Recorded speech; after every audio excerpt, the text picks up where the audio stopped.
Good evening, Oh, everybody. hello. I didn't know I was going to be on the Now, I camera just all left the y'all up. We just surprised everybody. I can Woohoo! Surprise, surprise. hello. This is one thing is with the way you said it. This is creepy AF. Look at the little cupcake dude I know the little cupcake dude is with so a candle. cute. Oh my gosh, and the beady red Okay, eyes. hello, Snorter Poopus. I'm sorry, he's saying hello to me, so I'm saying hello back. Oh, okay. And And Castle's Castle's going to here. be lurking, so. Yay, Castle. Good to see you lurking. Hello, humans and other critters. Well, hey, other critters is good. A really applicable term tonight. So, but hey, we got we got bears. They And are bunnies. bears and And bunnies. bunnies and And wolves. Foxies. Foxies. Foxes. Yes. Foxies. Agent Atwood's here. Hello, Hello, Atwood. Atwood. Hello. Oh my goodness. Hey, and it's the great Hungry Boy with the Missus and me tonight. Hello, Hungry. Oh, we don't have our names on here. I want our names on here. What do you mean? I see our names. Oh, they're there now. Okay, Yeah, never they're mind. there. Yeah. Hello, Snorty. Hello. Hello, Agent Atwood. And hello, Castle. All right. Hello. Hello, hello, hello. How are you Lovely. folks? I know you're both tired tonight, but how are you? The I'm formal doing good. question. I'm doing good. Oh, I'm fine. I'm gonna find it's gonna be very interesting having a discussion about a PG-13 film that's also a horror film. And Yes. I mean, because The Village was not PG-13 to my recollection. Um, and Killer Clowns from Outer Space.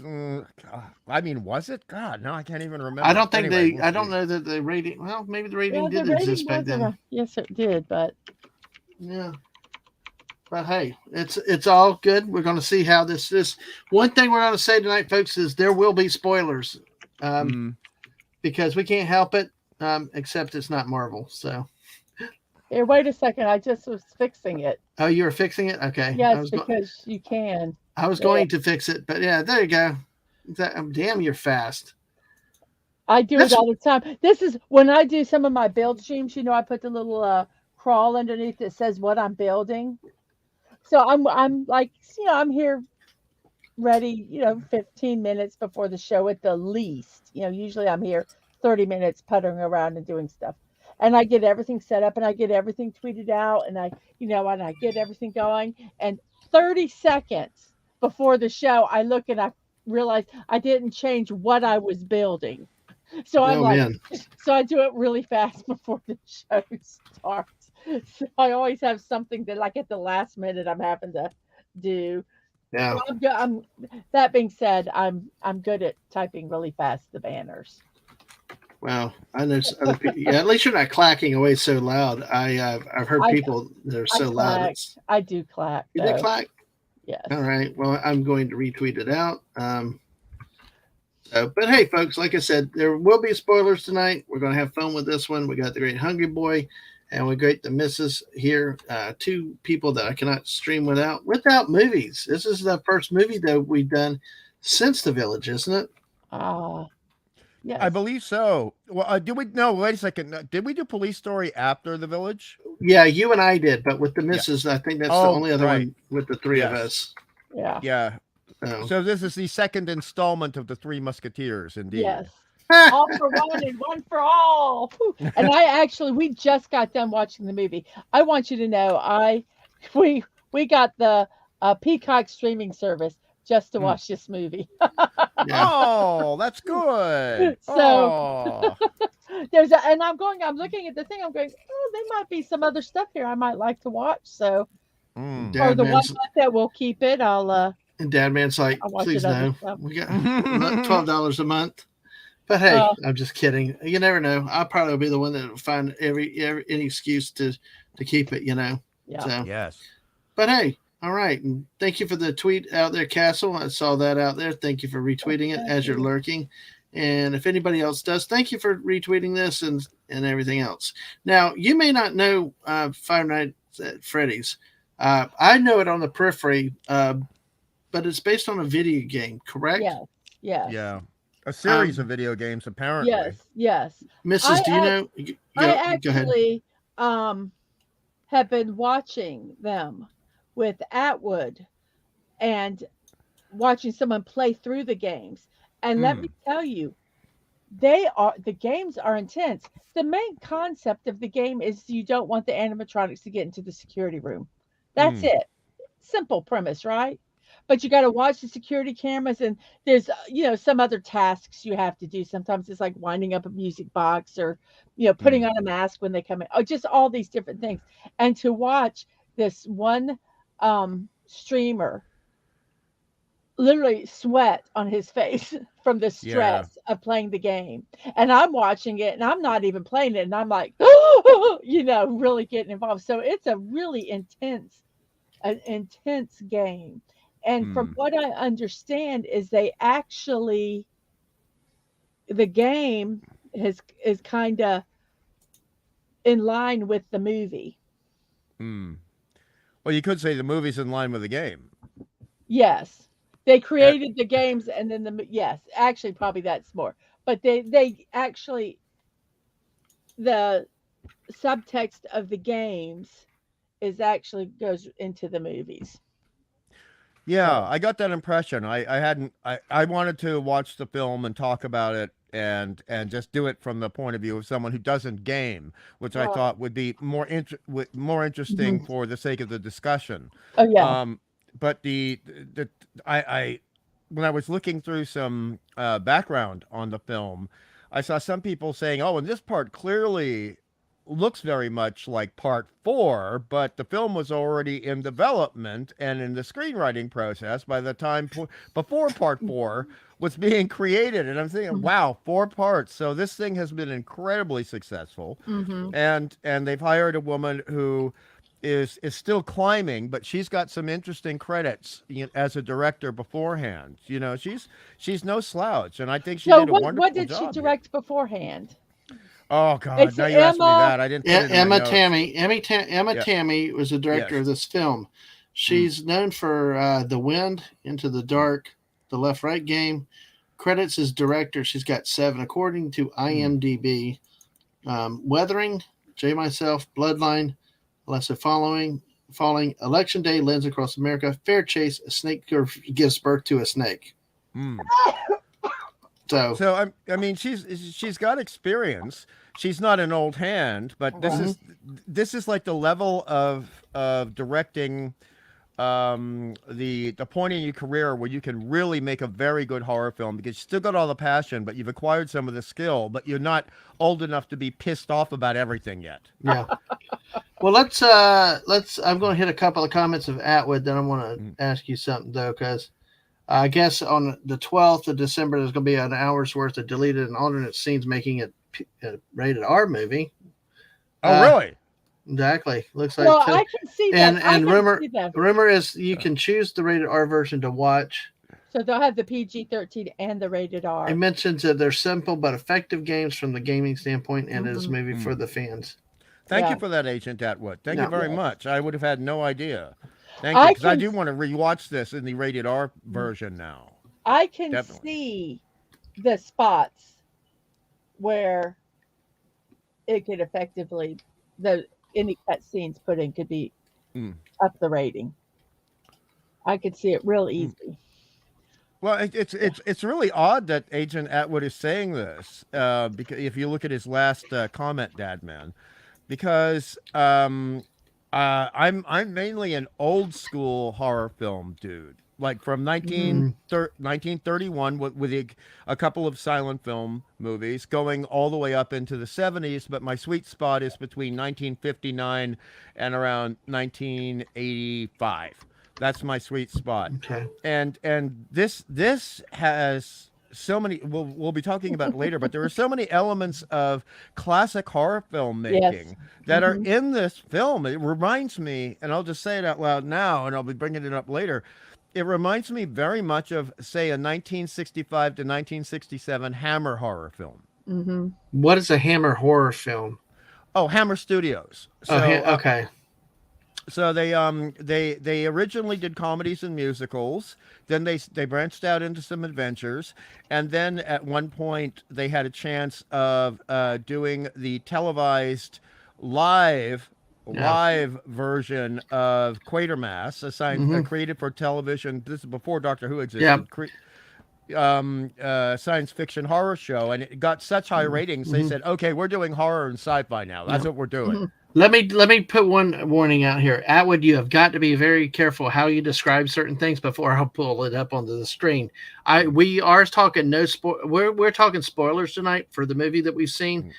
Try not to spoil the stuff and rumors too much. I mean, maybe of some rumors, but just let's be careful how much we say of what's to come. You know, we don't want to spoil that part, but definitely when it comes to the movie, I will we're be free getting to the discuss Blu-ray. everything. This is one movie I will Yeah. buy. I'll buy it new. But the only thing is make Yeah, sure oh, yeah, you're yeah. very careful how you phrase things in the chat so I can Yeah. show it. Yes. Because, you know, the galactic overlords out there watching us. So, Yes. Oh, rightio. Yeah. Gotcha. Well, I actually got 4 pages of notes. We just watched it again. Wow. Right before the all right. show. Well, let me ask this question for you guys, and we can have this right now if you're okay. Why? And if you want to wait till later, you and the missus kick it over. My basic question is, as a kind of a newbie and just what blah blah blah, why is this a horror movie? I mean, it just looked like when I watched it, it looked like okay, it was there, is intense, and there's a couple scary scenes. But what makes this a classic horror movie? Well, see, that's really funny because if we didn't have the Zuni doll in Trilogy of Terror, you could ask the exact same thing about Trilogy of Terror. Well, see, though, I spent the whole time in terror with that movie. Though this one had a lot of down moments and stuff, and it kind of like lulled me into not being scared at times. I just maybe I'm simplifying it, but And then Balloon Boy showed up. oh god, Which is that all? See, what's so funny? Having seen the playthroughs, is that that's all Balloon Boy does.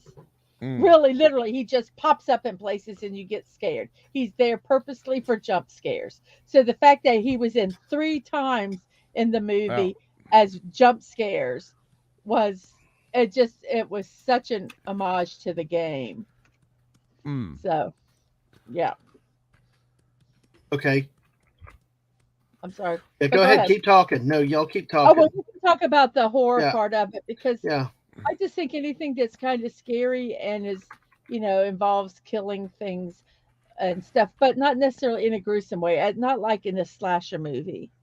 Well, yes, I think there is a difference. There's a big difference. But to me, a horror is I feel it's not necessarily what's on the screen. It's how it like with this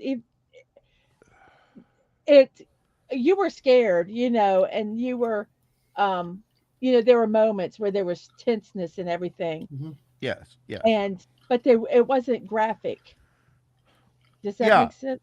It does, but now that we know there's going to be thank you, Agent, for this information. I'm very curious to see that. I'll look forward to that, but I do enjoy watching PG-13 or originally PG horror films. It's amazing to me that Poltergeist, I don't know if it was the last film of its type that came out as PG or it was one of the first PG-13s, but I mean I thought, oh my god, that you have some guy smoking a cigarette and using the F word and nothing else bad happens, and then it gets like rated R, and then you've got this you've got Poltergeist, rated PG or PG-13, and the rating system is kind of sometimes a little bit silly. A little bit silly, but I can see all the horror in this because basically you have children that are trapped in limbo. Yes. Or a transitory spiritual state, shall we say. And they're also, it's very clear, according to some of the dialogue in the film, that their heads have been messed up by the villain, who we'll be getting to later, and now that they are and they're unwittingly being henchmen to his crimes, and he's continuing them. Well, let me. But so for people like Snortopoopas or Castle that may not know, these are the 3 of the characters that we had here. Bonnie is closest to us. Is that a rabbit though? Yes, Bonnie. Okay. Yes, and then Freddy is in the middle. There's your bear. And then the one furthest away is Chica, and Chica has a cupcake that is a killer cupcake. That's all I'm gonna say. You would die for this cupcake. So was the cupcake another kid? or was it more of a device? It's I think implied. It's not directly stated in the film. I went over it again today. It's not mm, directly stated that the cupcake is, but I mean, to be honest, it it has such facial expressions and it seems Yeah. sentient. I mean, it seems really sentient. It seems like something out of a wackadoodle mhm, from 15 years ago Disney movie. right. Yeah. So, Well, when you find out, well, I don't want to go too far ahead um, about the animatronics themselves and the children. mm. Um, Well, Age Atwood is clarifying that the cupcake is actually a device. Oh, So okay. It because it big, really um, seemed like it was. Thank you for that. It really seems like it was inhabited, shall we say? it did. It Like you. did. It opened its yes. eyes. It Well, responded. It when hid. It. when you realize that how the children there, remember? Can I say it like at the end when Vanessa revealed about the animatronics and the kids? I mean, we're going to have spoilers, or Right. do you Well, want May me? as Do well. you just want to start at the beginning?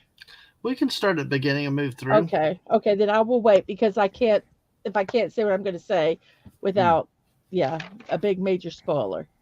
All right. So, Well, that's okay. Well, let's get going on it though. But basically, we open up with a scene with a poor security guard panicking. hmm It's going Great scene. crazy. That was Yeah. very Hammer horror. That was extremely Hammer horror, which later on got adopted into 1980s horror in America. hmm Definitely. like that opening scene, like with the automatic. I mean, you all automatically there's adrenaline running, Yes, and tension. There's a yes, chase, a bit of a chase, and then he gets caught, and then he wakes up, and then he's in the chair, yeah, and then really bad things are about to happen, hmm Yeah. and we have to assume because we don't see him get out of the chair that bad things right, did happen, hmm and he was a security guard. So because we have Mike taking the job as a security guard later, that means he had to have been made into one of these creatures, or like hmm maybe second string to yes. use a baseball Hmm. term. And Yeah. I love in the opening where you see just the shadow of Foxy. Yeah. So and Foxy is so distinct in his And we will appearance. see. We will Um, see throughout the movie they used a lot of shadowing like that. mhm. But Yes. but I love that they just kind of showed the shadow chasing them and the Hmm. footsteps, those Mm. metallic footsteps. Ugh, the Now, sound. Which now, also the security guard, as you had mentioned earlier, the security guard at the beginning is kind of a throwback to the game itself. With you're supposed to survive 5 nights, mm, in the Mhm, video game, but right. And the using the uh, air vents is a big thing in the oh, in the game. mhm. The animatronic, the things will get in the air vents. So while you're playing the game, you hear the air vents creaking, you hear the footsteps. You're looking at all the monitors. You're trying to not. They're not supposed to get into the security room, and you've got to survive six mm, hours. mm, That's why 6 a.m. You survive by 6 a.m. That's why whenever he looked at his clock and it was 6 a.m., that was his day was over. mm. So it kind of like in the game, 6 a.m. Yay, you've survived. Um, Ah, so that was a Yep, big thing. yep. So I'm just trying to pull something else up, but yeah, because then we get that. Then we get introduced well, even to if you Mike. watch Yeah. if you watch the opening credits, Hmm. it gives. I mean, it if you really in the game form, it shows the rabbit kidnapping all the children that uh, Right. are ghosts. I the first time I watched it, I noticed that. It's like I was He's noticing that the taking the rabbit was kids taking away. kids away. He's taking the kids away. Um,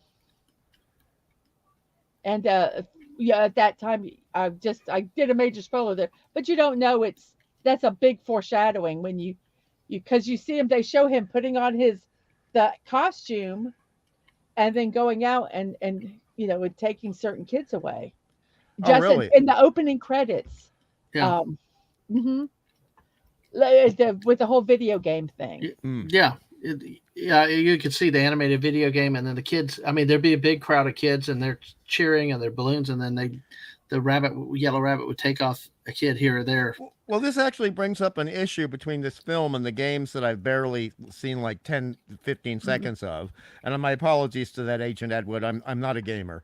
But the situation is that you actually, at the beginning of this film, during the after we have the cold open with the security guard, you see a large amount of drawings on the wall that the kids, back when the place was opened in the 80s, that they've done, and the camera focuses right in on a picture of the golden yellow rabbit playing with 5 children. And of course, we've got the 5 children in the dream sequences later as well. And so I guess that was just a cinematic way, and a very, again, European, not just Hammer horror, which is British, but also very Italian horror from the 1960s, way to visually imply that without having to put another 15 minutes into the movie. Right. Yep. A lot of foreshadowing. And when we get to the end, I hope I'm going to try to remember when they do the reveal who the kidnapper is. I want to come back to the credits. So I hope I remember, but I don't want to say it now. Yep. All right. Well, let me go through a quick synopsis. And Atwood, I know you got questions and certain things. We're going to come back to those as we go through this. But basically, a synopsis is Mike Schmidt is a mall cop, security guard, loses a job after what he thought was a child. A bad situation. He made a error, and so basically he was then sent to visit a career counselor named Steve Ragland, who offers him work as a night guard at an abandoned family diner known as Freddy's Fazbear's Pizza. He didn't want the job at first, but then after dealing with family and social services about custody of his sister, he took the job. On the first night, he falls asleep, has a dream as he witnesses what happened to his brother many, many years ago that was disappeared by some, in a car. So then eventually, as the dreams keep going, then we see more as it's each time Mike is met by 5 unknown children who apparently witnessed kidnapping and promptly run away. So then the second night, he meets Vanessa Shelley, who's a police officer who shows him around the restaurant and tells him the place closed in the 1980s after disappearances were had and that people were not found. So then each time the dreams repeat, they go on, and he actually is attacked when he tries to confront one of the children, and Vanessa treats his wounds. So they're, yeah, exactly. We will, Atwood. I'm starring them as we're going along. So exactly here. There are some good comments there, and there's one above it I want to get to later. Yeah, I know. I agree. I'm starring them. So I understand how to put them out there. With the way this movie is, Dad Man, if we talk, to do the whole synopsis, you're going to have to give away. I'm just going to I'm just trying to summarize it to give people kind of a clarity, so it will help some of the people that may not be familiar with the movie a clue of what you'll be talking about. I'm not going to read the whole thing. So each night other things happen, and he's in a custody battle with his aunt who hires some goons, and then the goons come and stuff happens, and animatronic justice is administered quite fully. Good one. Exactly. Good. So basically each night this grows, and then he finally has to bring, because one of them was the babysitter who he needed his aunt. So then the kid has to come with him. And so his sister's introduced to the animatronics, and he gets wanting to understand. Vanessa warns him, what are you doing? And he wants to find out what happened to his brother who did it. And one thing leads to another, that he promises anything. And they like playing with his sister, and they want his sister. So then we go through that back and forth. We have the struggle to the end, and then the yellow rabbit is revealed near the end, and then the truth of what happened to the kids is revealed to the yellow rabbit, and they turn on him, and they're in. And then Mike leaves with Abby, and Vanessa we leave in a hospital. So how about that for a synopsis? I bet you did not think, Mrs., that I could talk that quickly and summarize it that quick. No, I did not. I did. Dude, I did, but I I've don't got- know him as well as you do. I've gotten used to exit conferences where I have to like, Yeah. get through to the point quickly. Mhm. So Oh, I hear okay. you. So now feel free from the beginning to the end, or we can take in whatever order. Now that I kind of given a plot of how things have come, we can take in whatever you order y'all want. Let's have fun with this. Let's go with it. I'm I I'm gonna. Y'all probably have more points about the movie than I do because I'm more laid back. Of okay, it was an entertaining film. I got popcorn. It was neat, I will say, but I don't get a lot of the connections either with horror or with the games that maybe the two of y'all have. So I'll go ahead. Mrs. Where do you want to go with this? Well, I'll start at the beginning. Okay. Yeah, I talked about the credits, which is a part that I'm not going to share now because I feel it. I think they just put little foreshadowings in here Yeah. that, throughout this whole movie and watching it the second time, I went, oh, like when the counselor said to Mike, because he was complaining about Abby's drawing everything. Yeah. And when the counselor said photos are powerful, have a powerful impact on children, or Mm-hmm. pictures, Mm, drawings, and I think that was a setup for the end because I don't think Mike would have thought of a solution if that was not put in his brain.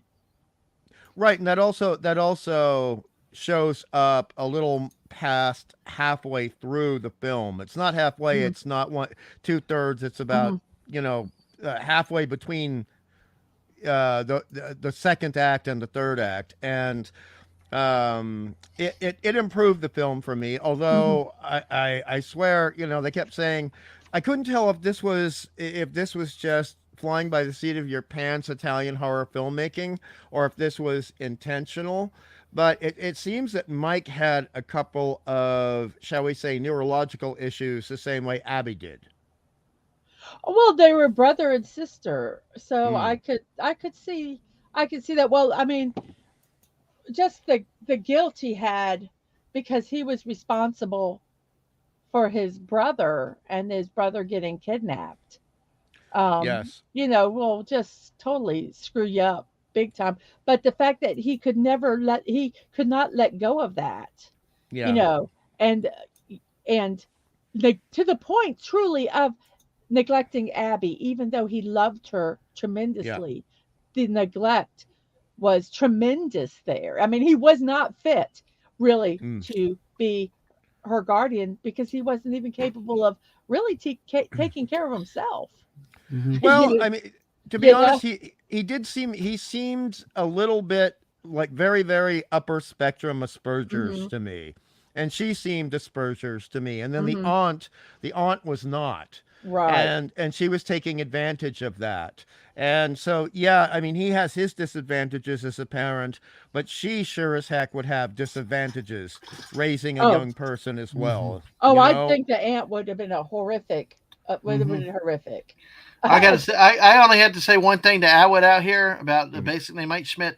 Mike Schmidt was a Hall of Fame third baseman for the Philadelphia Phillies. So there you go. I There got we some go. sports ball in here. Well, Uh, it showed how much of an impact the thing with Yeah. his brother did before Mhm. the scene in the shopping mall, Yeah. mm, and he saw the boy and the man dragging him off, yes. and he goes and beats the living crap out of the guy, and it was his Mm-hmm. father. It was the boy's father, and the boy Mhm. just didn't want to stop looking at what he was doing. He was doing what Yeah. Right. kids do, Well, the you same know. thing goes with And Atwood. and I'm. s- but Go um ahead. Sorry. but so he definitely had some major issues with what happened that were Mm, never reconciled. That at this point were not reconciled Mhm. and almost were. It just became a festering in his brain. Well, You you've know. got like Atwood's point here about Abby reminded Mike of his brother. Well, that's the same thing. Is it looked like to me with watching it at normal speed? Is that when we saw that scene in the mall, it's like Mike was fixated on his brother. That kid reminded him of his brother. That scene that day yes. out in the Oh, forest, absolutely. and that's all those Hmm. things do can trigger one other action or event. Hmm. So, like you said, is that that she was his world, and it reminded him of his brother, and he was responsible to take care of her. So, Hmm. So, of course, this is one that bothered me too, but this is not relevant to the movie. There was a big age gap though between these. Well, you think the brother, how old do you think Garrett was when he was kidnapped? And that was what, 85 to 85? So 1985 was when those kids disappeared. Yeah. Mm. So, So he's probably eight. Well, he's a 30-something-year-old actor, but maybe he's around in his no, 20s, no, no. I'm possibly. thinking about like, because you have a third child in there that was kidnapped. So there is a bridge between that. Yeah, but So, there was something that was stated in the movie, and I can't remember exactly where it was about regarding the death of one of the parents. So I think one of the parents remarried, and that's why there was a gap. The mother died, and Yes, the father couldn't deal with it. I think is right. what they yeah, said. right. But even so, I mean, if you look at my family, we have from we have like almost 30 years between the oldest and the youngest. Mm, So you can have, I mean, I think it looks so big because you don't have that middle sibling in there anymore to kind of right, do the leap to it. But right. I don't think I didn't have a problem with the age difference No, with the no, neither did siblings. I. Neither did Uh, I, because when you, in the European style families, which we often get here, you often get those big age gaps. Hey, You mhm, often Stunning. get them. yeah. Hello, Hey, stunning. Hey, Stunning. Stunning. Hello. Yeah, this is one thing I thought they were very effective on with the creepiness with these Mm, bots. You know, the animatronics. Look, the eyes narrowed, they slitted, and they turned red when they went into attack mode. yep. Mhm. They had these fun big eyes, almost playful eyes, and then when they got angry and those lids closed in like that, Hmm. and you're Yeah. like, they're pissed. Let me see if I They're can find one. pissed. You know, Let me see if I that's can find one where they're yeah, happy. yeah. But I'm gonna go ahead and when I'm kind of going to go through the movie because I wrote notes as we went. Yeah, When here. he was given that job, Here's the yeah, contrast with the eyes, just yeah. for reference. Okay, go ahead. When he got the job and he was going and he called the guy back. I can't remember. William. Raglan. William William. Raglan. Yeah. William Raglan. Raglan back and said that he wanted the job. He was talking to him on the phone about get all this information he was giving, Mm. which was so. They did that in the game. Oh, really? You Oh, were in St- the game, and at the start of the day, you'd get a phone call from. Uh, I don't know if it was another security guard or whatever, but that was just the way he talked was like those phone calls at the beginning of the days. Every day he got a phone call, but they yeah. only did the one here. I Um, suspected that because Matthew Lillard, when you look at his portrayal of Shaggy in Scooby Doo, is almost exactly that of Casey Kasem. He really didn't say, "Oh, I'm going to do my version now." He really did what the fans of Scooby Doo wanted. And Agent Atwood had brought up something, probably about 8 or 9 comments up from where we are now, saying that this film was definitely made for the fans. It wasn't made for the general public. mhm. And hearing this stuff that you're telling me and seeing what he's saying in the chat, I completely believe it. But I think it, as a credit to this film, I think it works beautifully as a piece of cinematic art that happens to focus in the horror genre, all by itself. And I did not need any game knowledge whatsoever to enjoy it Mhm. very, very much. I agree with you. I think having watched some of like I say, I have never played the Mm, game. I think I would have a heart attack if I played the game. But watching Mhm. hours of the playthroughs, um, mm. I can appreciate on a kind of a little different level. I see these things and I go, Mm. that that's to the play. So Oh, that's to the play. I got an extra. It added an extra level, which Mhm. I think was for the fans, but like you said, you could enjoy it even though Yeah. you didn't have that knowledge. Well, speaking of shutting down, it looks like our resident bear is shutting down. So, hey, Oh, thanks for being with uh, us for a bit, Snortopoopus. Hope you rest well, or maybe we'll see you later tonight when we're on oh, Fortnite overnight with Martin D with a C, or tomorrow when either the missus is doing or I'm doing karaoke tomorrow night. But hey, Good to see you, man. Hey, Sweet thanks for dreams, coming in. Freddy. Sweet dreams. Now, do y'all want to hit? We're going to wait on the Matthew Lillard thing here because I want to spend some time on him with that. I do agree. But I let's wait. I just wanted to, just so Agent Atwood, can relax with it a little bit. He played Stu in Scream. No, I'm not making fun of him. I just understand. He played Stu in Scream. He was Stu, but he also played Shaggy in the two live action Scooby Doo films that came out in the early 2000s. Yeah. And I'm familiar with him with another one, but I don't want to distract from right now. I want y'all to keep going on what y'all are going before we hit. Oh God, you're not going to bring up that movie, are you? Okay. Just kidding. Well, what did you think? What did you think of the training video that they show? I loved it when he came in and it had Mike, and he put I love that it was not a DVD player. It was not a digital thing it was a VHS, and you push that VHS in for the video. Well, that's really good writing because the place had shut down before DVDs had really taken over. People were, when you're looking at, they implied that it kind of shut down around in 1985. Right. Around there, yep. And I mean, we did not have DVDs back then. We did have compact discs for music, but we didn't have digital video music. Digital video discs. So that I mean, I just pumped my fist in the air and went, "Yeah, you got a good writer on the team. Nice one." And just some of the little touches, I think, with the directing and the cinematography. I never thought, but they were really good. Like always sticking Bubble Boy, Balloon Boy. I don't know why I call him Balloon Boy in all the places like the locker and that jump scare. I mean, but that's what Balloon Boy was. He would just pop up in all these places and scare the crap out of you. So that little round faced doll was Balloon Boy, because I didn't know who the hell you were talking about. Oh yes, that little. It had a sign said balloons. Balloons. Oh yes. Yeah. Okay, that makes sense. And that was what he did in the video game. He would just, there he'd be, make you scare. So yeah. I like that. But now I like the film even more. That's good. It's like I say, I think there were touches there that, like I say, I haven't played the game, but I have watched playthroughs. Knowing that and watching it added some little extra little, I don't know if you call them Easter eggs, but little appreciations. So this film is the opposite of Marvel right now.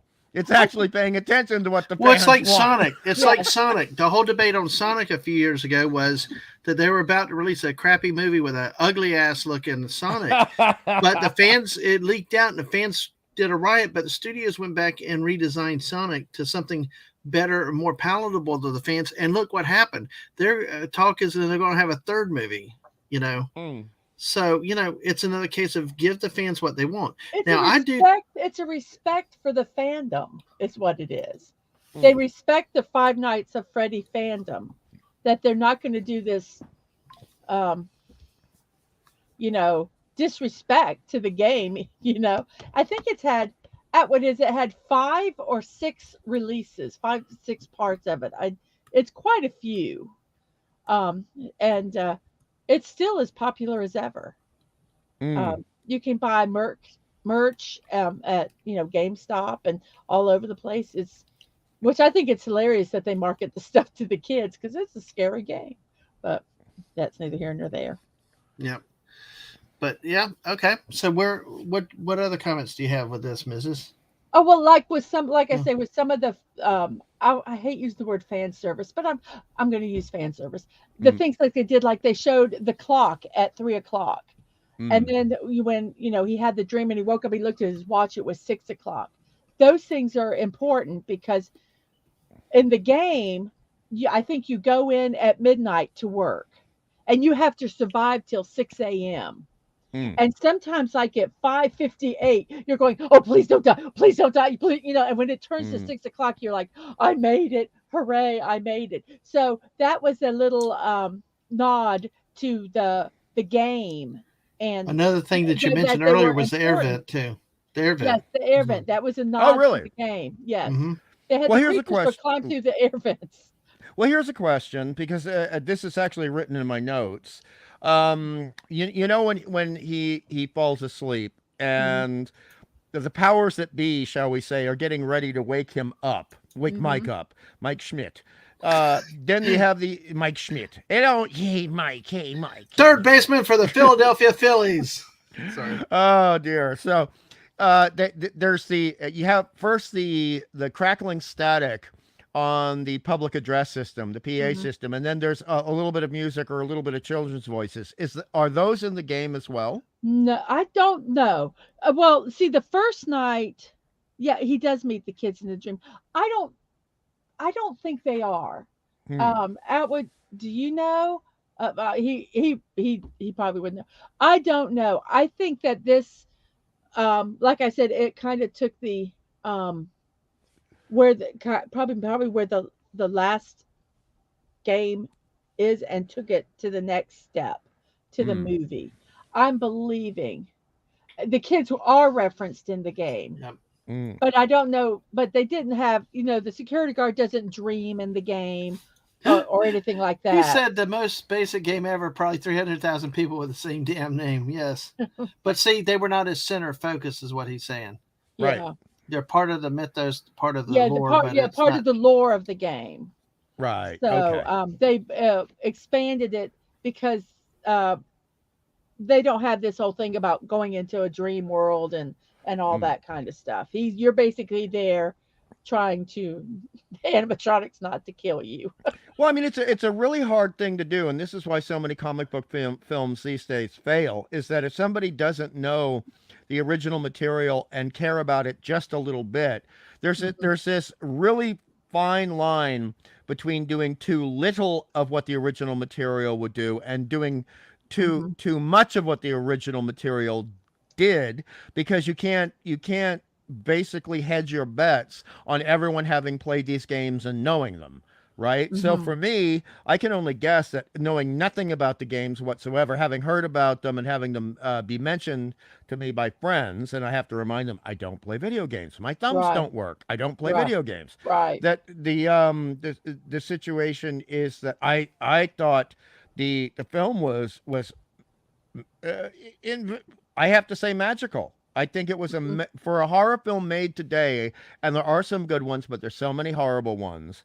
And to have it be based off something that was pre-existing and beloved by millions, I think Emma did a great job as a director, and I think mhm. her screenwriting team did a great job, and I think the editors, oh my God, we didn't have any overly fast cuts, and we didn't have some scenes that were just dragging on too long before we had Mhm. a scene cut or a cut Mhm. between characters. The editing in this film was fantastic. Yeah, the pacing was Mm. on spot, and and there were places where it could have dragged.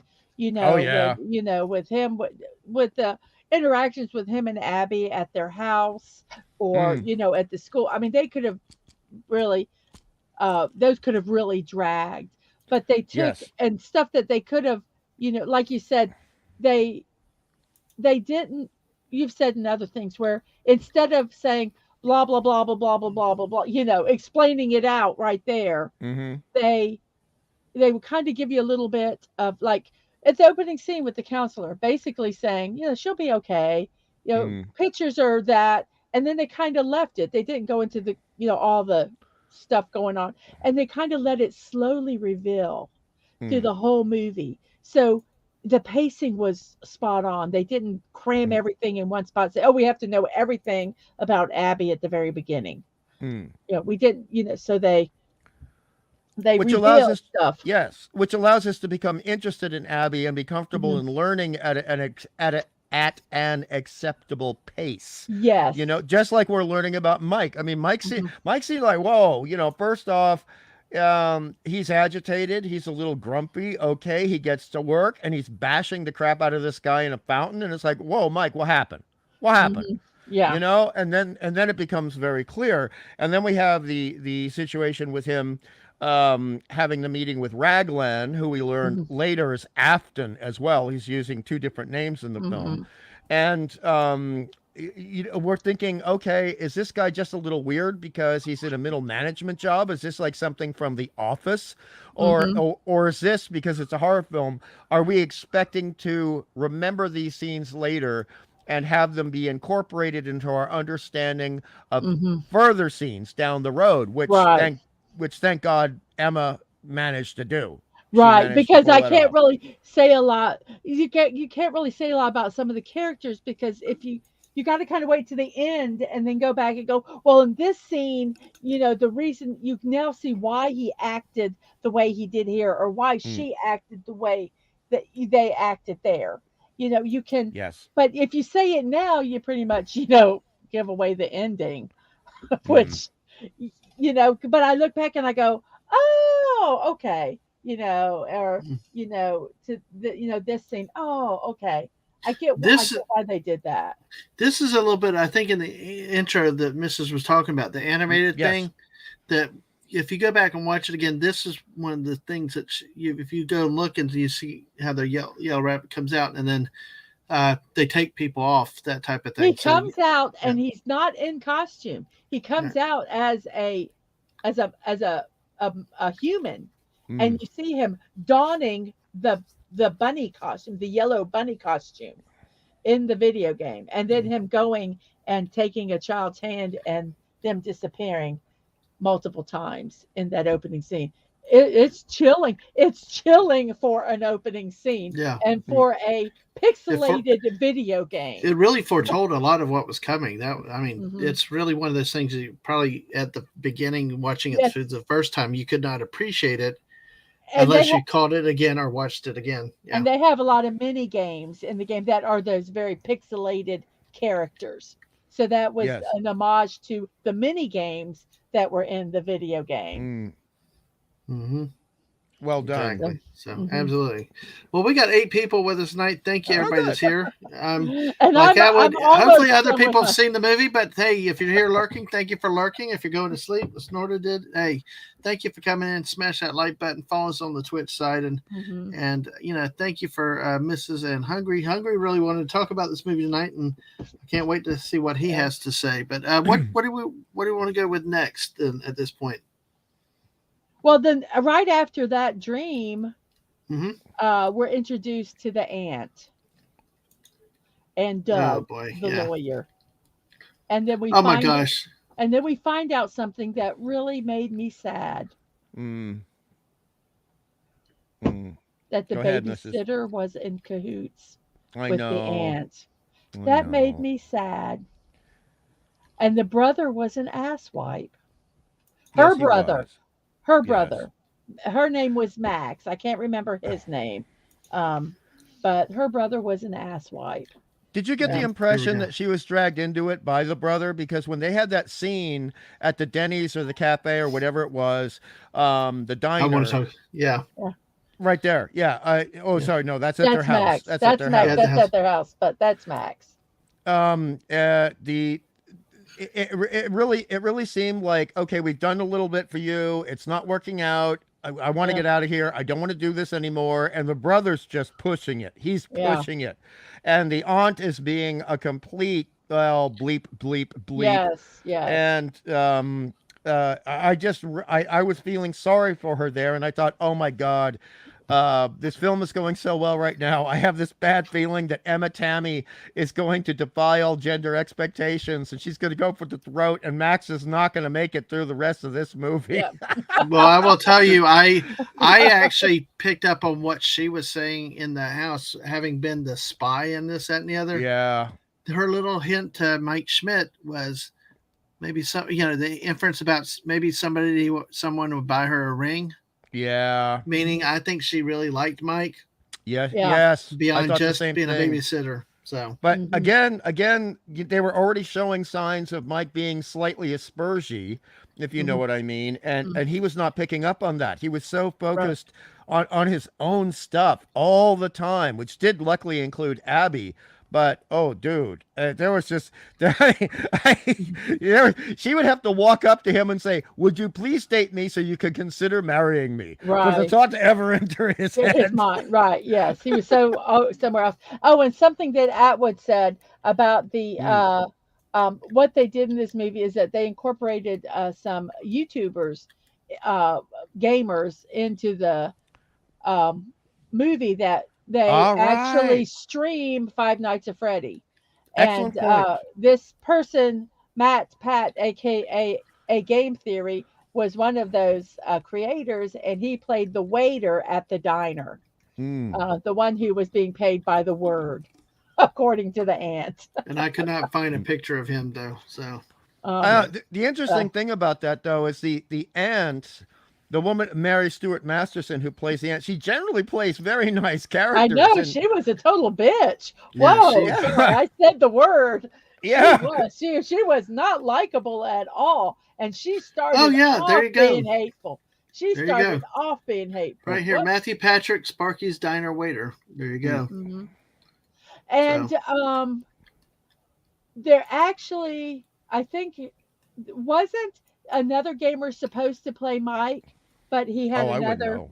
I'm asking Atwood. I'm sorry, Atwood. I'll be Atwood. right back. I'll be right back while you ask Atwood. Atwood uh, wasn't. And I'm sorry, but I'm sorry. Wasn't another creator supposed to considered to be playing Mike, but he couldn't because he had other commitments. I think there was the one we watched, and I can't remember his name. Um, but mm, yeah, they were. It was really neat that they incorporated creators that played the game and loved the game. Um, yeah, Mark, Mark, Markiplier, Markiplier. Markiplier. Yeah. Yes. That Yep. that he was supposed to. He was being considered, but he was doing something else at the time, and I think he would Yep. have been really good at that. But All right. Well, anyway, hey. All and right. what? And I was waiting for Hungry. I wanted to ask his opinion about Doug, the lawyer. Well, that's what I was going to say earlier, because I'm going to let y'all kind of lead where y'all want to go with this, since y'all know more of the things. Well, I But kind of got a list. I've kind of gone down the movie. You know, I've got them yeah. in order. So if Well, we want to, I'm waiting for Hungry to come back too. I So think apparently, I think there's going to be so this is another going to be a one. series of films. Then it I looks like. think the way they ended it, Yeah. I think there's going to be, yeah, I think there's Uh, going to be another one. something must happen to the Yellow Rabbit then to be able to come back. Well, they don't have to make. Yes, yes, I noticed that too, and I think sometimes that helps, not necessarily putting every death on the screen, having Yeah, it kind of not be seen is a good way to do it. Are you yeah. back, Hungry? Oh yeah, I'm back. I'm I Yeah. back, and wanted. I love Hey, that. I love that moment too. But that's really far ahead in Yes, the yes. film. But we were yeah, talking about yeah. that. But we'll What bring it did up. Because you? Remind me to bring it up later because I like Yeah. it for various cinematic reasons. hey, look Mhm. at this. What do you think of this guy, Doug the lawyer? Oh, he's in my notes, dude. He's in my Yeah, yeah. notes. I wanted to know your opinion of Doug the lawyer. She's talking about Well, committing crimes. He's like, I really shouldn't be here. Sit down. It's like, well, actually, the thing is, I've had to deal with a small town lawyer, and at one point through marriage, I had a small town lawyer in the family, and he completely nailed it. Michael P. Sullivan is the actor's name, yeah, Mhm. and he totally nailed it. Where they can either be really a-holish, jackholish, or they can just be, I'm not comfortable with this. I have to move Mhm. out of this situation. I don't know what's Almost going kind of on like here. very milk toast. Very. Yeah, Yeah, I don't want to be here. Please let me.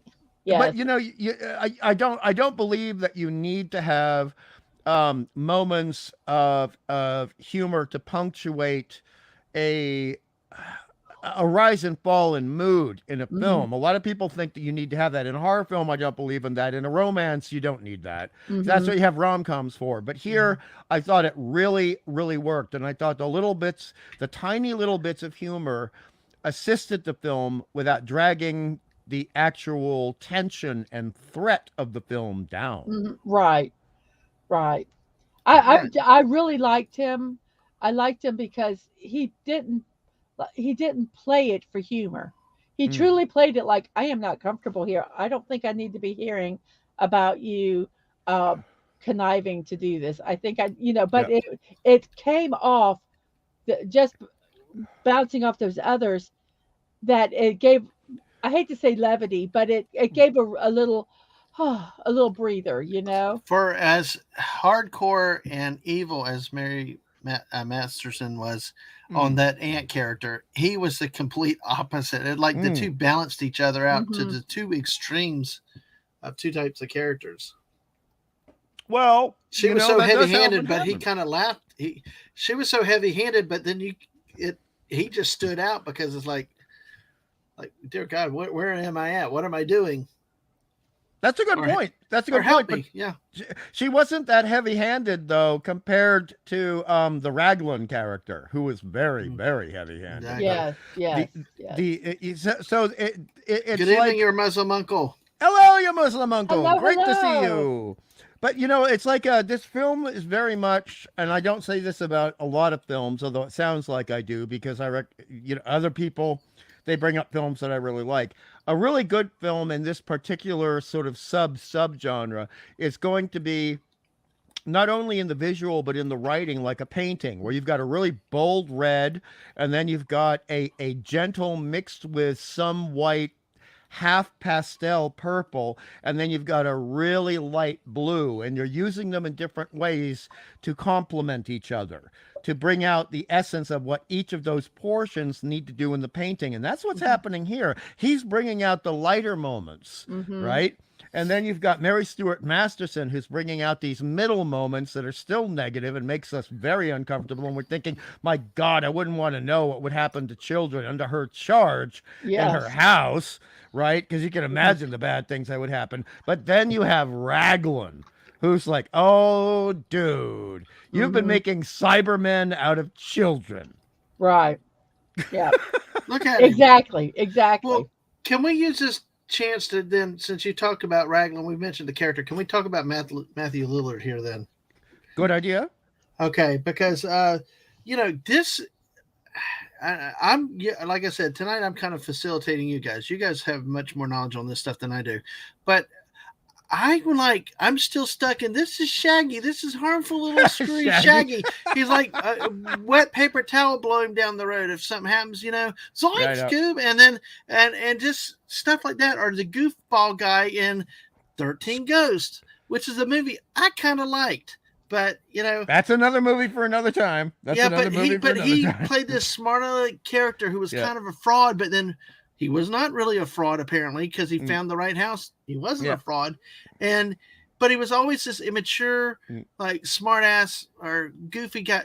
He brought a lot of seriousness to this role. He matured, Except at I the guess. end. At the end, and that's something that we have to talk Well, about okay. when we get to the end. When we get to the end, No, I'm not but- bringing it up now. But to with me, Agent Atwood. but to since you me, brought that up. he's more mature. He's full. Yeah. He's fatter. He's more full.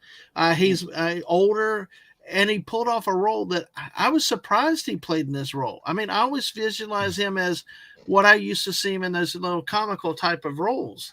I mean, But he those really are was those are heavy in this big. one. Those are big budget Hollywood films that he played in. Okay, Mhm. 13 Ghosts was part of the Dark Castle project. And we can talk about that at a later time. But that was a specific series of films that were created off the William Castle films. And with Scooby Doo, I mean oh my God, that's Hanna-Barbera before Hanna-Barbera got devoured by Warner Brothers. Right. And this is very much like I said before. This is very it's like if we do enough Americanism in certain elements of the film, we can sell the classy European horror film style to the people who are watching it. And if they're also simultaneously, it takes a little bit of work, and this is something Marvel and DC have forgotten. It takes a little bit of work to also, in terms of what Atwood is talking about, get the game stuff correct. Then it's a double win. It's not in competition. It's actually two horses pulling one chariot. Right. Yeah. Mhm. I agree with that. And I thought he was brilliant. I loved Yes. him in this movie. I loved He's him. a completely And I different can- actor to me. And I So- cannot Yes. wait to when I can Yes. Sorry. talk Go about ahead. what I want to talk about because I got to wait till the end of the movie to do it. I know. The end of our show to do it. Okay, well then I'll wait. But that's all I really had those comparisons in other roles in his physical presence then compared to in this role because he looked like just a regular lead actor to me, like somebody that's been around forever and not just a goofy kid. But I mean, it just was. Well, it was interesting he's seeing him in this role, He's though. aged actually, and Yeah. like you say, his face is filled. Physically, he's he's matured in his Yes. facial features and all that, and in the roles he played, he's maturing into playing more roles. I mean, he would be. It would be very difficult to see him, Mm. zoink, Scooby. I Yeah. mean, now I would just kind of go, no, I'm sorry, unless You know, they're playing them as, 40 year he, olds. he'd have to play Shaggy's father Yes, for us to Yeah. believe. yes, exactly. Yes. Yeah, and he could say Zoinks as his father. That would be okay. I would not have a problem with that. Yeah. All right. So But, that's the only thing I wanted to but say that. But so right. we can go whichever way y'all want to Okay. go now. Well, at the diner, and then that's where the brother wants to. He says, "Okay, we're going to go toss the place Yes. the next night," and she says, "Okay, we'll get it done right." I mean, just real shitty. Um, Mm. but then we Here's start. the end, by the way. Yes, and then we start day two. This show is actually has like 5 parts, and they're Mm. 5 days because it's 5 nights because it's 5 nights at Freddy, and it Yes. actually has each. I actually was looking. I was saying, well, did they actually do 5 nights? And they did. Mm. So I was like, good, good. So Stunning said, "Old man Shaggy." Yep, you're right about Yep. that. Oh man, Shaggy. so on day two, he goes in and he goes to sleep again. Mm. Um, and it's raining and everything. Mm. And I didn't know if you noticed, but did you notice that while he was asleep, there was a flash of lightning, and you saw the shadow? It's Yes. the first when you saw them. You saw the actual um, something with the animatronics. Yes. It was in So the it wasn't hallway. open. It was in Yes. the hallway. And it Mhm. was you see the opening of a door, and there's some light coming from the door onto the other side of the hallway, and then there's a lightning strike, so the electricity Mhm. goes in and out, and then you see the shadow for 2 seconds, and then it's gone. Yes, yes. And I said, "Wait a minute!" And you can't, rewind a movie, but you can Mm. rewind a TV show. So I'm like, "I want to see that again." And I was like, "Oh my gosh, it is! I actually saw that." Yeah. Yeah. And then he had his second night of dreaming, Yes. and the first night he chased the blonde-haired boy, Hmm. um, and he Barry, fell, I think his name was. and they Barry, okay, and he fell and I might they be wrong. disappeared. Mm. I just call them blonde haired boy because Mm. I don't know their names. And then the second night, he chases the redheaded boy, and he catches him, and he grabs his shoulder, Mm. and then he gets slashed, Mm. and um, And that's he when wakes up. he wakes up. But that's also when there was stuff again going on with the PA There was system, there was a which woke him up. Okay. static. There was a Now is static. We saw that shadow. I think when he woke up, you looked and there was a dusty mirror, and it said mhm. "It's me" was written on it. Mm. Um, Now a was lot that of that. before or after the punks It was day invaded? two. It was the punks have not happened yet. It's Okay. We have not met Vanessa yet, and then we meet Vanessa, who is the Hmm. police officer, and she always from the very beginning, I always thought something is off with her. Even before I Yes. knew all the history, I'm just going, "God, something is off with her." She bothered me in this whole movie. I'm like, would you just friggin' say what you mean? Just say Yeah. it. Yeah. Yeah. Always talking in these kind of, oh, I it's could me. get into trouble, but I won't say what I Oh, Yeah. want to okay. say with that. So No, Golden. yeah, but So there. he says something further up about the Golden Freddy. He said the Golden Freddy is like a dream Grim Reaper in a way. That's why he seemed different than the other animatronics. Mm. Okay, so that's kind of saying, letting the gamers know that, whoa, that was Golden Freddy doing whatever happened. But she just irritated me. She irritated me almost to the very end, and Okay. then Well, she redeemed herself. But this will as be a one of. character, she irritated me. No, I understand that, but as a character, she did not she did not irritate me because I've seen all these European films Mhm. and I know what they were referencing here. And I was sitting there going, "Oh, nicely done, Oh, Emma. okay. Nicely done." Because you immediately oh, hold on. Oh, sorry. I was looking at the private chat. No comment. But no comment. I know. Yes. The thing is that immediately I'm sitting there thinking, all right, so it's not a cop who's just coming here. It's obviously someone associated with Mhm. Raglan, even though I had no idea till the end of the film who Raglan was. Right. And I'm already suspecting that Raglan was related to the person Hmm. who was in the introductory video for the Right. first night, right? But I didn't Mhm. realize that what they were going to do with the Raglan character. But I did really appreciate what was going on with the cop. And I thought, okay, so you've got inside information. You're parceling out a little bit. You're seeing how he's reacting. Let's see if I'm viewing this correctly. And by Hmm. the time we get to the end of the film, that's exactly what's happening. Right. Right. So that's kind of Well, I like a didn't way that understand. with European films, they would kind of, that's how they kind of did the characters. They kind of, That is a very common character trope. Yes, very okay. common character trope. It And I annoys me. That probably annoy me in the European films too. To be honest with you, I'm yeah. just like, oh my gosh, I'm sorry. I just Well, wanted to slap her. well, I think I'm a little like hungry on this one because I'm sitting there like, why is this cop stopping their beat? I Mm. mean, I mean, they're not just checking something out. But as much time as she spent in the damn place, I'm sitting there wondering why pay for security when you got a cop coming by this often. Right, Yeah, right. yeah. So, but we Well, got nine we'll people find hanging out out with. why they paid We for got nine security people in here a with. little bit. Yeah, we got 9 people here. Just wanted to shout everybody out. Hmm. Wow. Feel free to Yes, comment on thank this if you. y'all got questions about it. Feel free to share with us. Thank you. Hit that like button, sub, and also I'm going to put your links back in the chat again, Missus. So I will Okay, let y'all keep going. okay. And Oh, Masters is here. Masters Maniac hey, Mexico. Masters, Hey, hello, hello. MMM. Hello, MMM. MMM. Oh, he Hello. did like the movie, but Oh, good. if it is Freddy versus Buck here, Mr. Rogers is still the player. Oh, God. Oh Oh, goodness. Freddy versus. Oh, gotcha. Oh, but hey, But and That's I funny, am man. not sure if they revealed. I think they revealed it because it subtly, because when you see the shadow, the shadow was a Foxy Mm.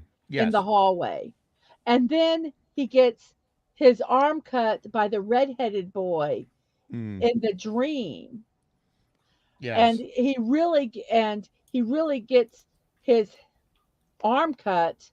And Foxy has, they showed earlier that Foxy has this hook for a hand, Yes. and the redheaded boy in the dream sequence used his hand. You didn't see it what there was, but his hand to cut his arm. Yeah. So I went immediately. I went, that boy is Foxy. Mm. It's because the boy has, and I don't know if they did it on purpose, but the boy had red hair like a Mm. fox, and Foxy, and the cutting and the Yes. yeah. shadowing, and and all that together, that whole scene, Here's your uh, Foxy. just went. I just went.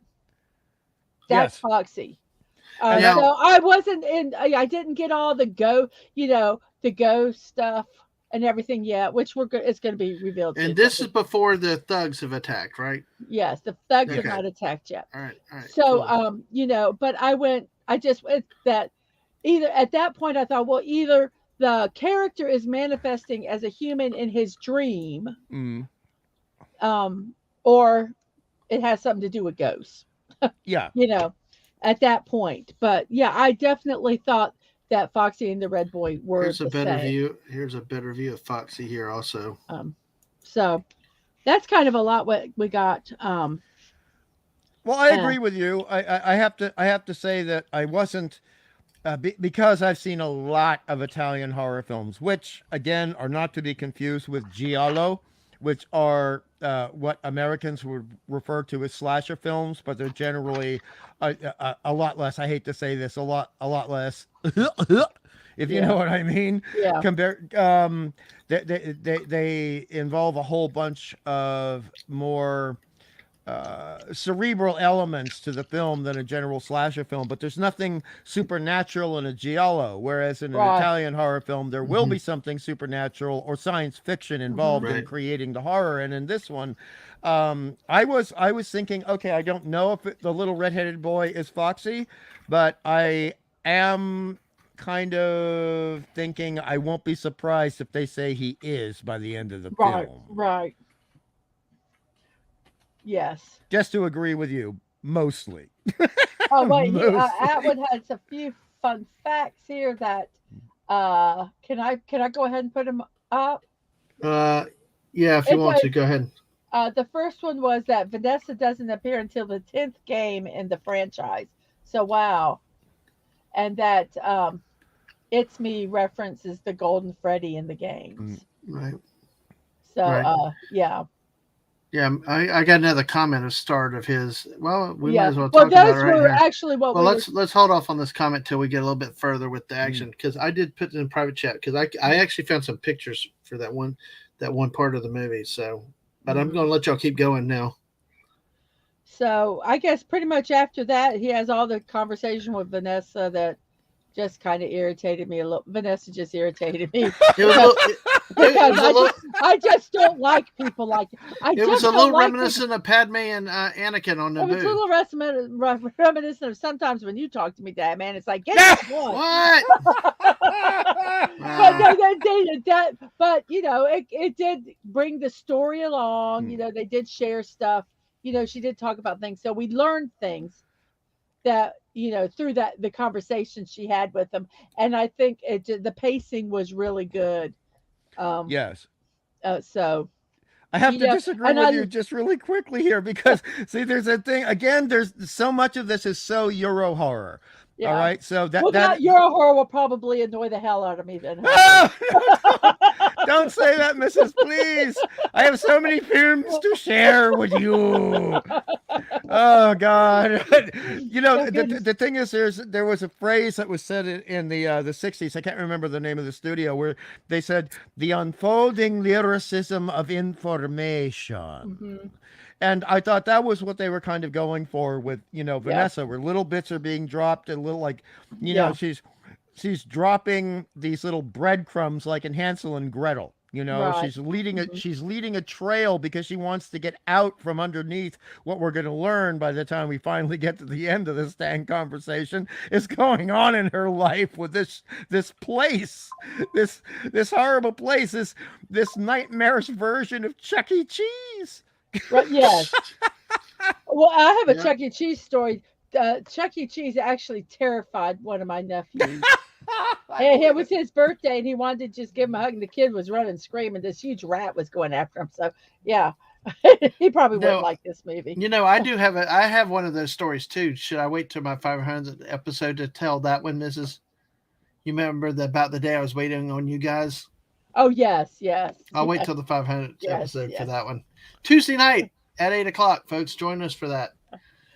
So, so after that, they leave, and he locks the gate, and she sees him lock the gate, Yep. right? Okay, because she made a reference later, and I'm going, did she not see him lock the gate? So I thought that was kind of, but anyway, and then the guys come and go to wreck the place, right? Yes. Yep. And then Yep. I tell you, the first in the kitchen when I'm that trying to. when that refrigerator, that big freezer unit shook, Yep. all I could think of was Jurassic Park. I went, oh, You this made is. the comment. You made the I comment. went. I did. I looked at. I said, "This room," and I was looking forward to what was going to happen. I'm I trying said, to find "Okay, a damn this is picture. this is going to be good," and it was. I actually had pictures, and I'm trying to find one of them right now, really quickly, because like you said, that was the first place where we saw something, which was the that thing was pounding in the refrigerator. Damn it! The I'm trying to find. chicken Yeah, cupcake. yeah, and I'm trying to find the damn picture because I had a great one set Okay. up with it here, and I'm not. But I guess, damn. Well, the Hold on. refrigerator was. Well, I want me to talk about the scene. Just keep it general. Yes, Yeah. exactly. Because there's all they Well, were. Yeah. they were trashing the place up and really destroying it bad. And the little animatronics didn't like it. So they showed them in many ways that they did it. And one of them was the refrigerator was shaken, and he opened up one side of the refrigerator, and there was nothing there. Hmm. And he was like relieved. And then he opened up the other side of the refrigerator, and there was a cupcake looking back at him, literally. Well, there's a microsecond there, which also is part of both American and Euro horror films, Here we go. where Hmm. he just to say what you're talking about, Mrs. Just to talk about what you're Hmm. saying, I should say, is he closes the one side, but then there's this micro expression on his face like, oh, I should check the other side, and then he opens it up, and that tells our subconscious, beware, Yep. Yep. beware. Yep. And then there And was that little noise, the pots jingling up top. right. And he turns his back, and like for a second, goes back, and then the cupcake's gone. And then he turns around. And then he turns around, and then the cupcake eats his face. Well, no, he sees Chica holding the Oh, that was cupcake. his chicken. Yeah, Oh that's yeah, right. right. This scene right Chicken. here. Yeah, He Yeah. disappears, and then next thing he turns around, you got this looking at you. that's right. I love Chica, man. I do. And the I thing do that's too. great about the cupcake is that when you look at the fact that in the dark the eyes and a little bit of the rest of the face is glowing, it makes it like a combination of a cupcake and a small jack-o'-lantern. Oh yeah, yes. And jack-o'-lanterns are evil looking. They usually. Yeah, Yeah, well, they should be. They should Now, be. That's the whole purpose of them. yeah, absolutely. So hey, but this was a great scene, like you said. It just was tense. It's And you drama. see how big the Very eyes effective. are. Yeah. The yeah, big the eyes are. And then what yes, happens after he's screaming, and then Hank hears the screaming, and through the window he sees what's happening. Oh yeah. And then Chica Turns his turns head. her head. It's a her. Turns but Yeah. her head, and those eyes, And they blink. They narrow. they narrow They're narrow. down Like I see and you. just glare at him like you're next. This And, really yeah, and was that's effective. only with just the eyes narrowing. You're like, holy Holy. shit. That's when you know I'm in trouble. It's like bend over, grab your ass, kiss it goodbye. Because it was like, oh my god, it's bad enough. And I tell you, that was some of the one of the I think the best things that they did. They really made these bots very scary. They really were convincing. yes. Uh, the changing colors of the eyes, the narrowing, the movements. It really was all in all rode together. Because see, like in this spot right here, I'm gonna bring this one up Well, here. This is what's where so, they're.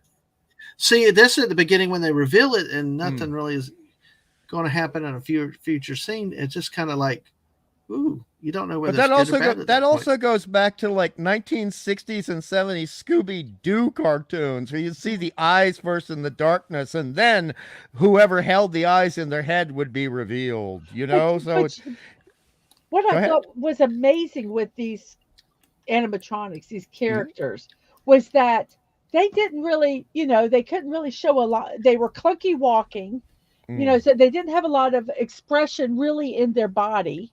mm. The sound of the footsteps hitting the ground, they weren't like they were running fast or anything. It was just a steady clunk, clunk.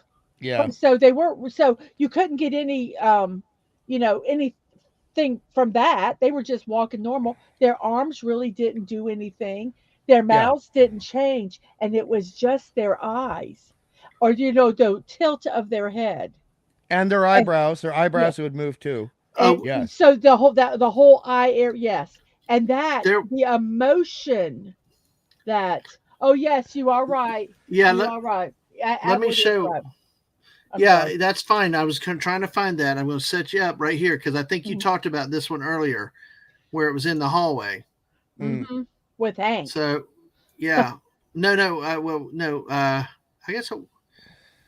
No, it was the brothers, the one that got the Foxy. The Bonnie got the big tough Yeah, guy. fun. Yes, Hank. Yeah, but see, this is like you see this wolf with the claw right down the hand.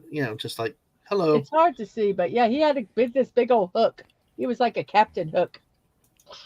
that could kill Exactly. people. Let's see if I can blow it up a little bit. Let's see. As you're No. doing that, I just want to say that this film would really benefit from being two films at once, which Asian Atwood has mentioned. We're going to get an R-rated or unrated version later on.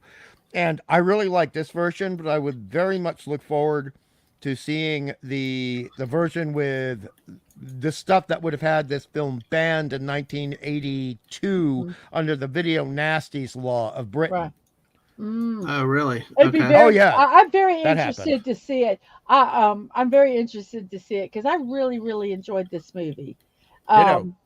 Um, because, like I say, like the scene where they left when Hank was killed, Yeah. that was all left to the imagination, and Yeah. I'm very curious if they how much of that they would Hank show. Hank is the big tall guy with the Hank baseball is bat the big in the guy that closet. Mika Yeah. saw. Well, see, Yeah. going beyond that, here's the one that got me was, when the brother was being stalked, he's hiding up, he ran. Look at him. They know where the damn security cameras are. They're Oh, yeah. staring Yeah. at him like, we got you, buddy. Yes, and Yeah. You ain't going and, anywhere. And that's and after they let this cupcake in the air vent. Yeah. yes, and the thing, like, well, Atwood was saying how Foxy was probably the most human-like, and he was in his body too. Mm. I agree. I agree with you with that because he just had like the almost like just the bones, the skeleton of him mainly. So looks more human than any of Pardon them. me.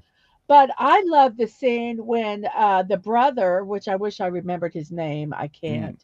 Um, Which shot here's the screaming. Here's is? I yes, wonder if he's that shot there. Yes, they have that shot in the game, Oh, the really? video Wow. game. Okay. Yes, you're looking for them, and you're flipping through monitors, and then you're like, oh shit. That reminds me of Weeping Angels stuff there. Yes, There yes, you go again with Weeping yes, Angels, yes. man. There's Is. very few things that freak me out. This actually freaked me out the first time I saw that scene. It was like really eerie and creepy. But Mm. what I loved that they did, and it kind of was like an homage to the games, was Mm. when the brother was in the security room. He hears the screaming, and he looks at the cameras, and he's seeing Hank being chased or running through the cameras. Yeah. You, And Hank was on not a the little guy. He was monitor. a big tough But guy. I but, mean, but the Yeah. whole point was that they showed his progress through the cameras, which is Yes. so.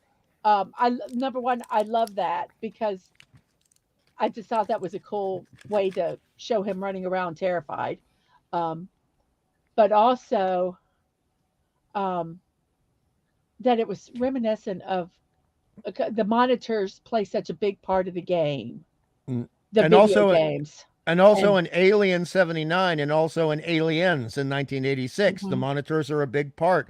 And that's one of the Mhm. first times we really see monitors used for okay, we know something bad is happening to another character, but we're not there directly to see it. mhm, And yeah, that's very important.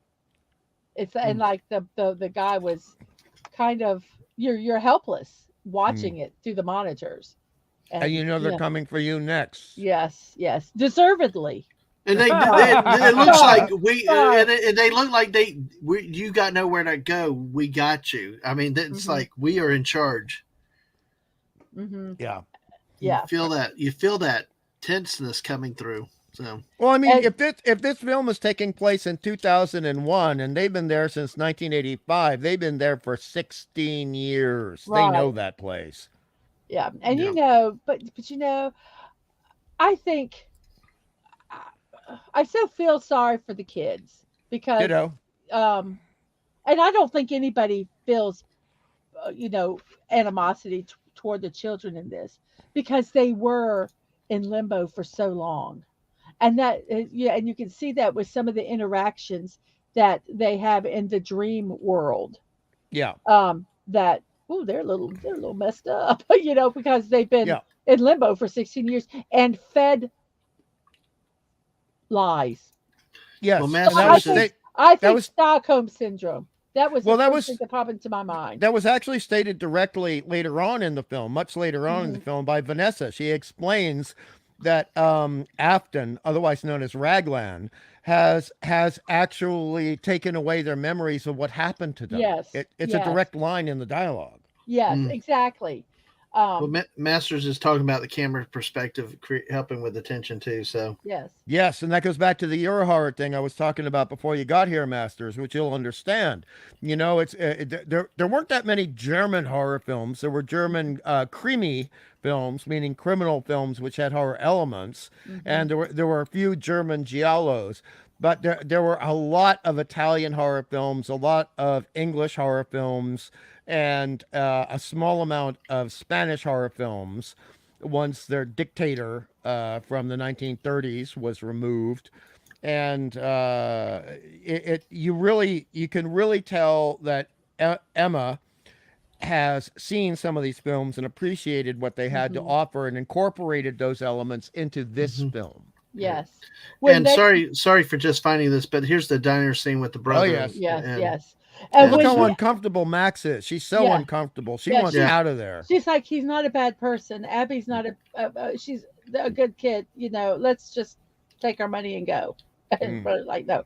But one thing, when he was talking about like the camera and everything, the one scene, and I believe it was when they were chasing the brother, and he's trying to open the door, and then he turns around, and then the camera like lurches at him, like in the perspective of him. Oh my God, that scared the crap out of me. And every time it just scared the crap out of me. And I just thought that was, I love that scene, because you kind of, just the perspective of it, like you said, it was amazing. And they were, you know, I think in this case, they were not nice people.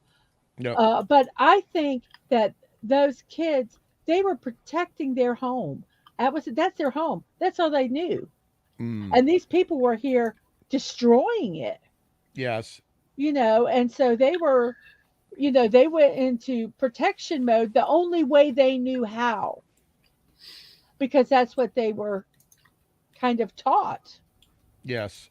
You know, and so you kind of look at that and you go, wow, but they were under attack in a sense, and they were just protecting their home. Yes. As you know, graphic as it was, that's what they were doing. Well, this is something, since we're on this section of the movie, I wanted to bring up, and I wrote it down in the notes. It was interesting that aside from the chick who plays Vanessa, nobody, and also Mary Stuart Masterson, no one in this film were big in the looks department. They look like people we would be in line with at the grocery store. They look like people we would be in line with at an amusement park. They look like people who we might even see and chat to at a fantasy or science fiction convention or at a stadium if we're watching a ball game. They look like people from our own neighborhood, and I think that was very good casting choices. Very good casting choices. Yes, I agree.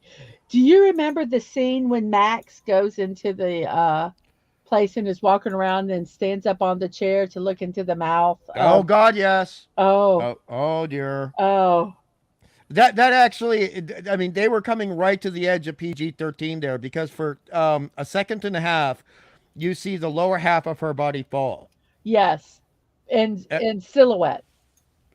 Yeah, but you know what it is. Yes. You know what it is. Well, when that hand reaches out of the mouth. Yeah. And I'm doing all the motions like you guys can see me. But when the hand reaches out of the mouth and grabs her and pulls her into his mouth. And it's a child's hand. It's a child's hand. Yes, it's a child's hand. That's the first hint. I didn't know that till watching it again tonight. So Nosferatu. There was more than them just being ghosts. Yeah, there's talk about your what you said, criminal stories with supernatural parts earlier. So Atwood likes the movie even more. Besides Lillard and the guy that plays Mike Schmidt, they're all no names. They were like normal people. Exactly, I agree. Yeah. All right. Well, yeah, it's going to be very interesting in the release. So that was the end of day 2. We got 3 more. Wow, we're still on day 2s. Yeah. No, the day 2's over. This is why I'm not saying too much, Dad, man. Otherwise, we're going to be here for 5 hours. I know, Mrs. Wow, you've been coming loaded for bear tonight. I'm sorry. I'm sorry. No, it's good. This is what we want. This is what we want. So day 3 happens, and then we hear but Vanessa comes to his house, right? Mm-hmm. Yeah. And did she ever know his whole name to know where he lived? Well, she'd have to, because she was a cop, and he would have been hauled up on charges by the dad he beat up at the beginning. And if her dad was court, but Yeah, also but also what I'm saying is he never gave his full name. Also, the problem is her dad. Oh, Her dad would have known, and they were in cahoots. Her dad would have fed her the name also. I know that, but I was just, if I was him, I'd go, how do you know where I live? Oh, okay, gotcha. You know how, I mean, I know how she knows where he lives. Oh, okay, gotcha. But if she didn't have his full name, which was never given to her, there's no way she could really search it. It's so average. Why not? Just think, he's a former third baseman for the Phillies. No. But see, again, Mrs. I hate to say this. Oh God, you're going to hate Euro horror films after this discussion. The thing is, see, the way Euro people make horror films is if they set up a bunch of character traits in the first 10 minutes of Act 1, they're expecting you to be able to remember those and apply those as unspoken script lines, shall we say, lyrical script lines, by the time we're up to this point in the film that you're discussing. And so we've already seen that he has some problems with, shall we say, neuronormal people in society. And he has some problems with being able to adjust his point of view. But also on top of that, we already have it established by now, his sleep schedule is very messed up. And when your sleep schedule is that messed up, and I've been living through this for 2 years now, I'll tell you, something might register with you. And you're just like, no, I can't even bring myself to bring this up to you, lady cop. Okay, you know my name. I know it's a problem, but I'll tell you, I've had 3 hours of bloody sleep. Yeah, I don't care. I don't care.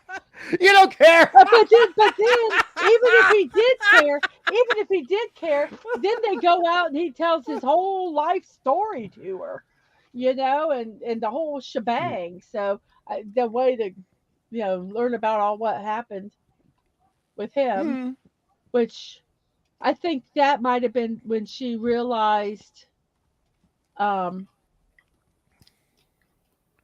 his brother, the connection. Yeah. I don't think she knew beforehand. I think that's when she made that connection. She brings it up at the end of the film. She brings that up at the end of the film. No, she didn't know at that time, but then she figured it out. Yeah. And she does state that. And very, very, this is why I really like the script. She very specifically brings it up at a point in which it is believable to us as the audience. And it is also believable that, according to the mythology, that she would not have known, but she would have known something was up, but not what specifically was up, what names were involved. And I also think at that point, she kind of changed the way she was giving him hints. I think they were a little more as blatant as she could be at that point. Still annoyed me, but I think she was a little more. Still annoyed you. But dadgummit, you know how oblivious I am. Some guys are just oblivious. We can't read your friggin' minds and in code. Just friggin' tell us what the hell it is. I know, I agree. But I think she was a little more trying to. Yes, because she wouldn't just tell the man the damn thing to believe. It's like. I know. But then it would be a 35-minute short film, Dad, man. Well, you know what? The men would be a lot happier then, Then I have the guess. Agent. Yes. And that's what I was saying. He said that she knew parts of the full story, but when Mike tells her the story, that's when all the dots connect. I think at that moment, when he's telling the story by the canal or by the ditch or wherever it was. Look at this one. Look at this one. Yeah. Mrs. Dabman hasn't even planned to stretch her life until midnight, and we will all turn into mechs. No. Well, let me say hello real quick to William Afton. I don't know that I've Hello, seen you here hello. before, That's William Afton. that's the name of the bad guy in the movie. Oh my Oh, gosh! gosh, I wonder Well, who this is. hello, hey, buddy. Anyway, Hello, Hello, William hello. Afton. Hello. that's too funny. So, Well, anyway, it clicked, so- and exactly, stunning Yeah. womanese. I agree with that. But But I hey, for think anybody she, that's you new, know, please like and subscribe, and I'll yes. thank you very much. So, But hey, yes, and then he goes to work and says, and Afton he has, here. and I wonder who that is. Who is that? That's probably Captain Finity. oh Oh, God. I'm hello, kidding. hello. Hey, No, if it's it comes, actually hey, Tigus. It's Tigus. It's Tigus. hey, if it Oh, comes all with right. if it comes with a sub, I'll take it. All right. All right. Oh, nice. So, he can't get a hold of Max because Max's head was eaten, and which if her head was eaten, how come you saw her head later? Question to ask. Mm, I think that was a boo boo, but so he has to take Abby for the first time to his job at night, and he's telling her, stay, don't leave here, and everything else, even though he hadn't had any contact with the. Before we do that, can we jump back for a moment, Mrs.? Yeah. Just because there are times where, and we don't know sometimes for 6 months until a film is out these days. And in the old days, it'd be years, where somebody ad-libbed or improvised a line, right? So there was this line. I think it was before the second night, not the third, where Abby came in and like woke Mr. Schmidt up, her brother up, and she was wearing his vest, right? Yes. And she says, "No, he's trying to steal my vest." When he's carrying her back to put her in her room, Yes. and I really hope that she came up with that idea herself and it was left in, that Yeah. it was an improvised line because it was just so adorable. It was She so was cute. so good. I loved Abby in this movie. The film would have been half as much without her as the actress for Abby. Yes, I don't think she did. anyone else could do that. She Nope. just the nuances and I really, really, I really liked her. Yeah, I really ditto. liked her. I liked her acting. I hope she goes on to do more. Well, But that see, that but was to funny. Atwood's point, yeah. But see, this is a believable situation, though. You sometimes in that case you end up having to do it because Oh. if there's nobody there to watch your kid, you take them with to work with you. I will tell you. It seemed to be low stress, low risk. It bothered me too. I admit, yes. Okay. But I also know that his other choice was leaving her at home alone. Or with the aunt. Well, Those at that time, two I don't choices, think there was. No. I don't think it was late. I think he was trying to reach Max, and Max never answered. No. And I Yeah. think just the No. timing, it just. And I have worked with single parents where they have had to bring their kids in to work because there's nobody to watch them. So yes, why would you? Yeah. But also, he thought he thought it was he didn't know these things moved around. He didn't know all this stuff. And he had her told her to stay in the security office, which would the safest place to be. Yeah. And so he did everything he could as a single parent, or guardian, which he was, Yes. trying to do what he needed to do to not lose his sister. So where you're like, why would you do that? Well, sometimes you're right. You don't have a choice. As a single parent, you sometimes don't have a choice. It's either not going to work and losing your job, or taking your kid in with a blanket and a pillow, putting them to sleep in the back office while you're doing your job. Yeah, but see, Atwood, the problem he did eventually do that, and you see the grief he got from the kid, from Abby and stuff. It's easier said than done. He didn't want to deal with his aunt either. But at that time, it was he called that aunt earlier in the day, the next day. Well, He I did. think the problem is he I should have told Abby up front instead of just surprising her when she woke up. yeah. But still, I could see him taking them to work. Why would you get the headache and stuff like that? So Mhm.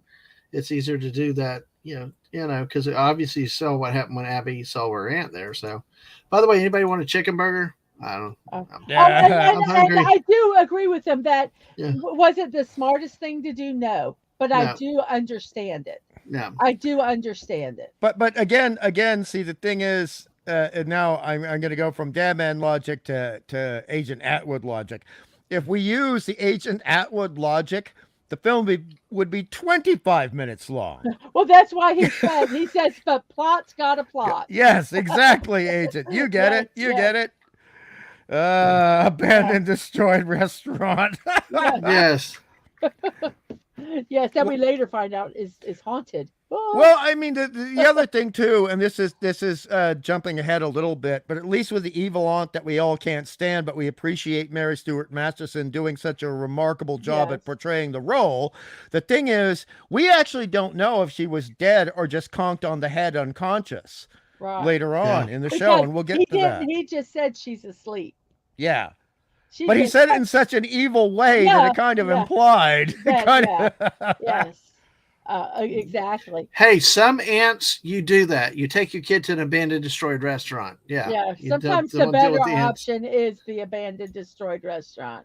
Yeah. Exactly. But okay. So he takes her there, gets her set up in her little tent area, and then he goes to clean up all the area, and he Mhm. goes into the janitor's closet where Balloon Boy. yes, where Balloon Boy was, but where that guy was killed. Yes. Um, Balloon boy. um, and he sees a little bit of blood, but doesn't think anything about it. Okay, uh, whatever. And then I this is where I lose the whole show. I just loses all credibility for me, Mm, and I was so upset. I mm. couldn't believe it. It took him 4 hours to clean that entire place that was trashed. 4 hours. Really? No way. He Yep. got that. No, no, no, I no, no, noticed. no. I No, noticed no, that. no, I no. told the No, missus. no, by himself.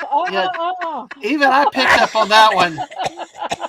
I picked up on that one, Hungry. I'm like, damn, that's sufficient in 4 hours. Damn, And that took me what did 3 you days. say? You went, yeah, look, he only used one garbage can. Yeah.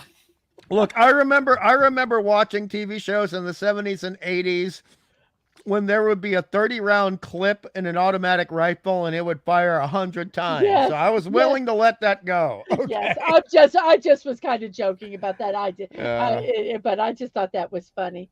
But yes, mm, there was the second balloon boy scare in the closet, and I love how he always turns him around so he's not looking. Yeah. Each yeah. one he turns There's around. a freaky guy. Yeah, but Yes. of course, yeah, we had that one cut scene later, but we'll hold off on that for now. But The one end credit. Yeah. I also liked when he was cleaning, the final cleaning, they had the camera shot through the curtains, Yeah. like Like Foxy or it. someone was watching them. Right. Right. I really like that scene. Or even Little Mr. Cupcake. hmm Anybody. Yeah. But Any of them. Someone was watching, and you're that 1 second you're wondering, are they going to attack him? mm, Are you know? I was sitting there going, are they going to bother him or are they going to leave him alone? You mm. know, because because you always see that perspective, and then they jump out and get them or something. But yes, Absolutely. so And that's the case in American films and European films. yes, yeah. I was waiting for that moment, and it didn't happen. Um, Instead, he goes and falls asleep, and Has another dream. has another dream, and they ask if he would. What would he give anything Yeah. to, And remember, Oh, I to get hate the this part. answers? I hate Yeah. this To get part. the It's so answers. Euro. It's so And Euro. But this wasn't the final one, but and no. he just kind of says yes or something like that, and Mm. then there then you hear Abby, and she Well, no, wakes no, no, up. no. They actually say we want Abby, and then he pauses, and then he says, "Okay, yes," but then he No, realizes what he said, and then he no, no, says, no, "No, wait. no, no. That's later. Oh, That's okay. later. Oh, That's later. all This right. one they just kind of kind of are alluding, and they're going, well, would you give us Oh, anything right. for answers? And he's like, yes. You just kind of they're kind of I think kind of testing the waters there to see before they do that. But that's all he said in this one. Mm. Um, and then what happens? Then what happens? You hear the voice, Abby, Abby, come and play. No, Yes. she does. They don't Up say in the come and sky. play. Yep. They just say Abby, and so she gets up and goes to the bathroom, which I think was just. I thought that was a very interesting choice because Mm. you hear the toilet flushing, so she hears this voice and goes, "Well, I guess I'll go to the bathroom." Mm. I just thought that was weird, but I guess if you Yeah. have to go, you have to go. Um, Yep. and, When you and gotta it go, might you be gotta go. showing part of that not the not quite grasping the situation, not quite reading the room kind of thing, Mm. maybe. But then she meets all the animatronics, and Mike wakes up to what he thinks is screaming. Sees her gone, and then goes runs, Hmm. and hears all this screaming, and then Freddy goes to looks like he's going to hurt Mike, right? And Hmm. she's like, oh no, these are my friends. They were tickling me. So Mm. they were just playing with her. Um, Oh, interesting. and then she draws pictures. Um, so what you see, what's that? A picture of the bunny man. Hmm. Oh, he drew a picture. Is that when he drew a picture on the ground of the Hmm. bunny man? Yeah, they Yes. were talking Right. there, and he used a stick to Yeah. draw a Yeah. picture of the bunny man. Bunny man right there. So they're just slowly adding to this, giving us little hints through the whole thing. I Hmm. guess I should hit the like button. Yeah, make sure see where we're at right now tonight. We've got 8 people watching. We got 10 likes. Woohoo! Well, And that's not then bad. Yep. no, and Yep. this is 7 people where watching, or 8 on including yeah, Twitch. and this is when we find out that they're ghosts because Abby he looks at pictures that she drew, and they were pictures of children, but in like something that is indicative of their character, like the top hat, the hook, or maybe the bow tie. I can't remember all the things. And so he goes and asks, um, "Are these the people that were there?" And she's like, um,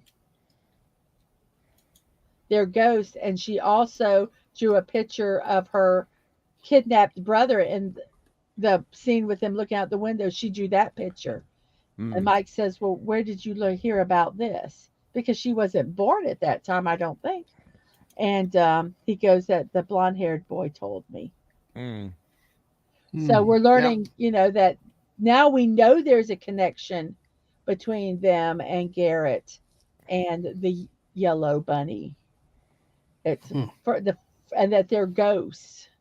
That there are actually children that are making them move. And I think that was a big reveal and a big turn in the movie because uh, you now have some empathy that is true about the kids, about the animatronics, and all the stuff that's going on. I Yes, think. but we also know that they can still be incredibly dangerous and misguided. Oh, absolutely, they're children. Mm. They are children, and children, I think a lot of can be manipulated so much more easier. Not only are they children, but they have been in limbo for 16 years. Mm-hmm. Uh, and, you know, that can mess with you. That can mess with you, you know. I mean, for want of a better phrase, you Yeah. know, Yep. there was All right. some messed up children there, you know. Yeah. You know, looking So, at Chica right here, I just have mhm, decided I'm never going to feel guilty about any KFC I ever ate. I gotcha.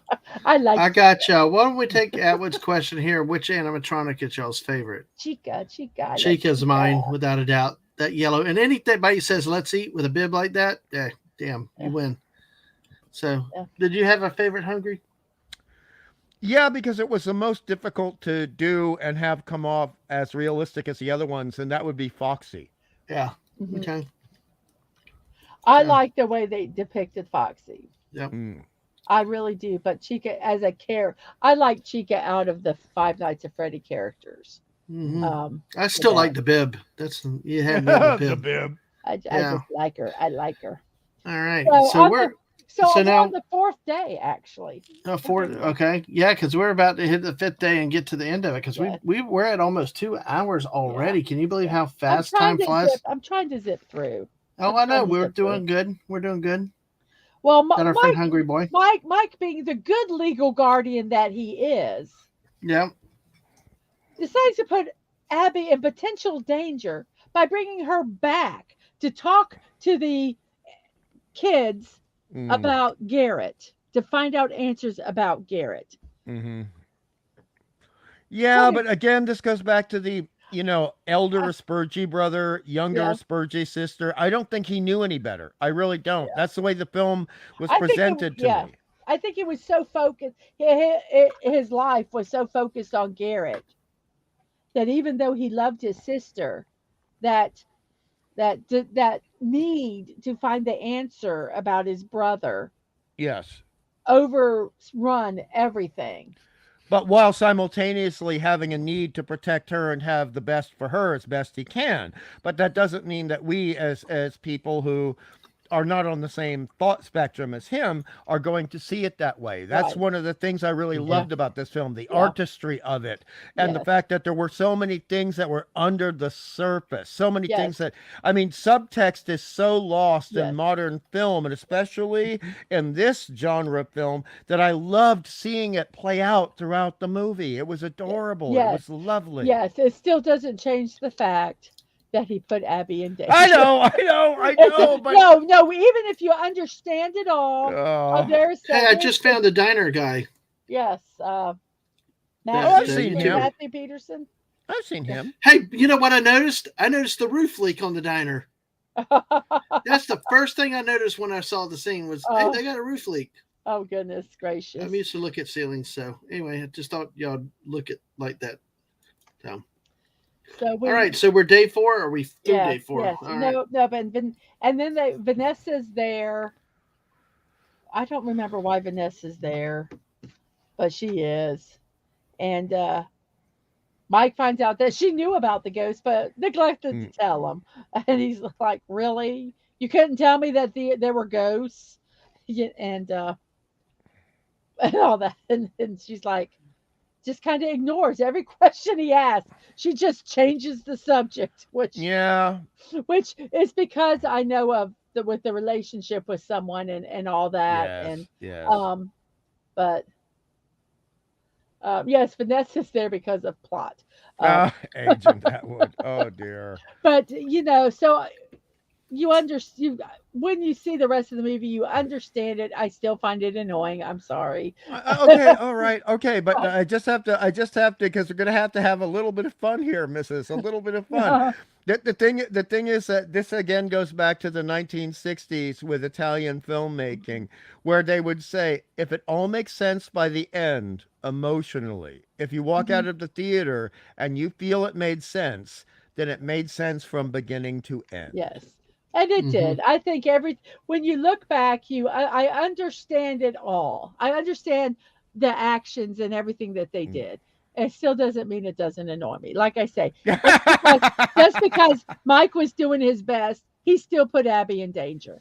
I That- understand why. I understand all that, but he still put her in danger. And Mm-hmm. but that's okay. That's it. The movie wouldn't be the movie if he didn't do that. You know. So they find out that the big animatronic guys kind of they like Abby and want to play with her, and so they want to build a Hmm. big old fort, and so they build a big old fort. Um, and Then Abby's electrocuted by the guitar string. Oh, and then they learn about that one suit that you see in Mm. the Hmm. corner that Yeah. looks, The I don't know doll what, suit. The the doll. doll. Yes, thank you. Um, and that was just creepy looking anyway. But basically, it had these things that if you wore it and you hit it the wrong way, they would Mm. spring and basically crush you. Yes. Yes, I have that Yeah, here too. You would yeah, not be able to breathe with yeah, when she uses the broom handle yes, to set it off, and it's actually like a bear trap, yes. and it There's closes like a bear trap. Yeah, there we Yeah, go. those are what that's what the innards no kind of look. stunning says, "Hey, it's getting put in danger builds character." Yes, well, they had a lot Uh, of character building. yeah, nice But one, yeah, This that was Mrs. was that was Nice. interesting how they explained those traps like that. That Yeah, was very and interesting. and I think this was one time where Mike actually kind of was aware of what's going on. He looked at Vanessa and said, "Did you think not to tell me about this? It could be Mm, dangerous for Abby." But then mm, she counters with, "You're the one that brought Abby here." yes. So it was like a little, don't yell at me. She shouldn't even be here, which is true. And it wasn't, he brought her not because of not having anybody to watch her. He brought her for the entire purpose of talking to the animatronics to find out about Garrett, which I Mm, think makes day 4 him bringing her there completely different than her bringing him bringing her there on day 3, mm, because day 4 was a premeditated. I am going to bring her, and you're going to talk to them. Remember, because he goes, remember, ask them about Garrett when yeah, he yeah, goes to get the tablecloths. So yes. very premeditated, and that pissed me off. I Eh, understood the first day. yeah, The second day pissed me off, and and I know all the stuff, but it still pissed me off because I he understand. purposely did it.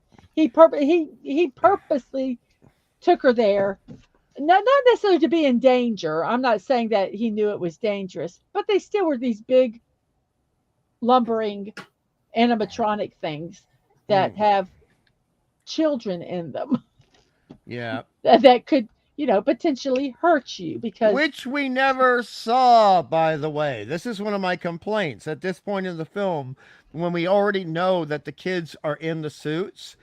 I know that they needed to keep a PG-13 rating, okay? mm-hmm, But like Mr. Atwood has said, Agent Atwood has said, they're making a stronger rated version of the film, mm-hmm, and therefore we should have seen a little hint of something, like a little slash across one of the costumes, and seeing the remains of a 16-year-old corpse, just the yeah, torso and the head. But you can't say that. There's a point in the film which he says they uh, Atwood used the bodies yeah, in because the animatronics. he was hiding them.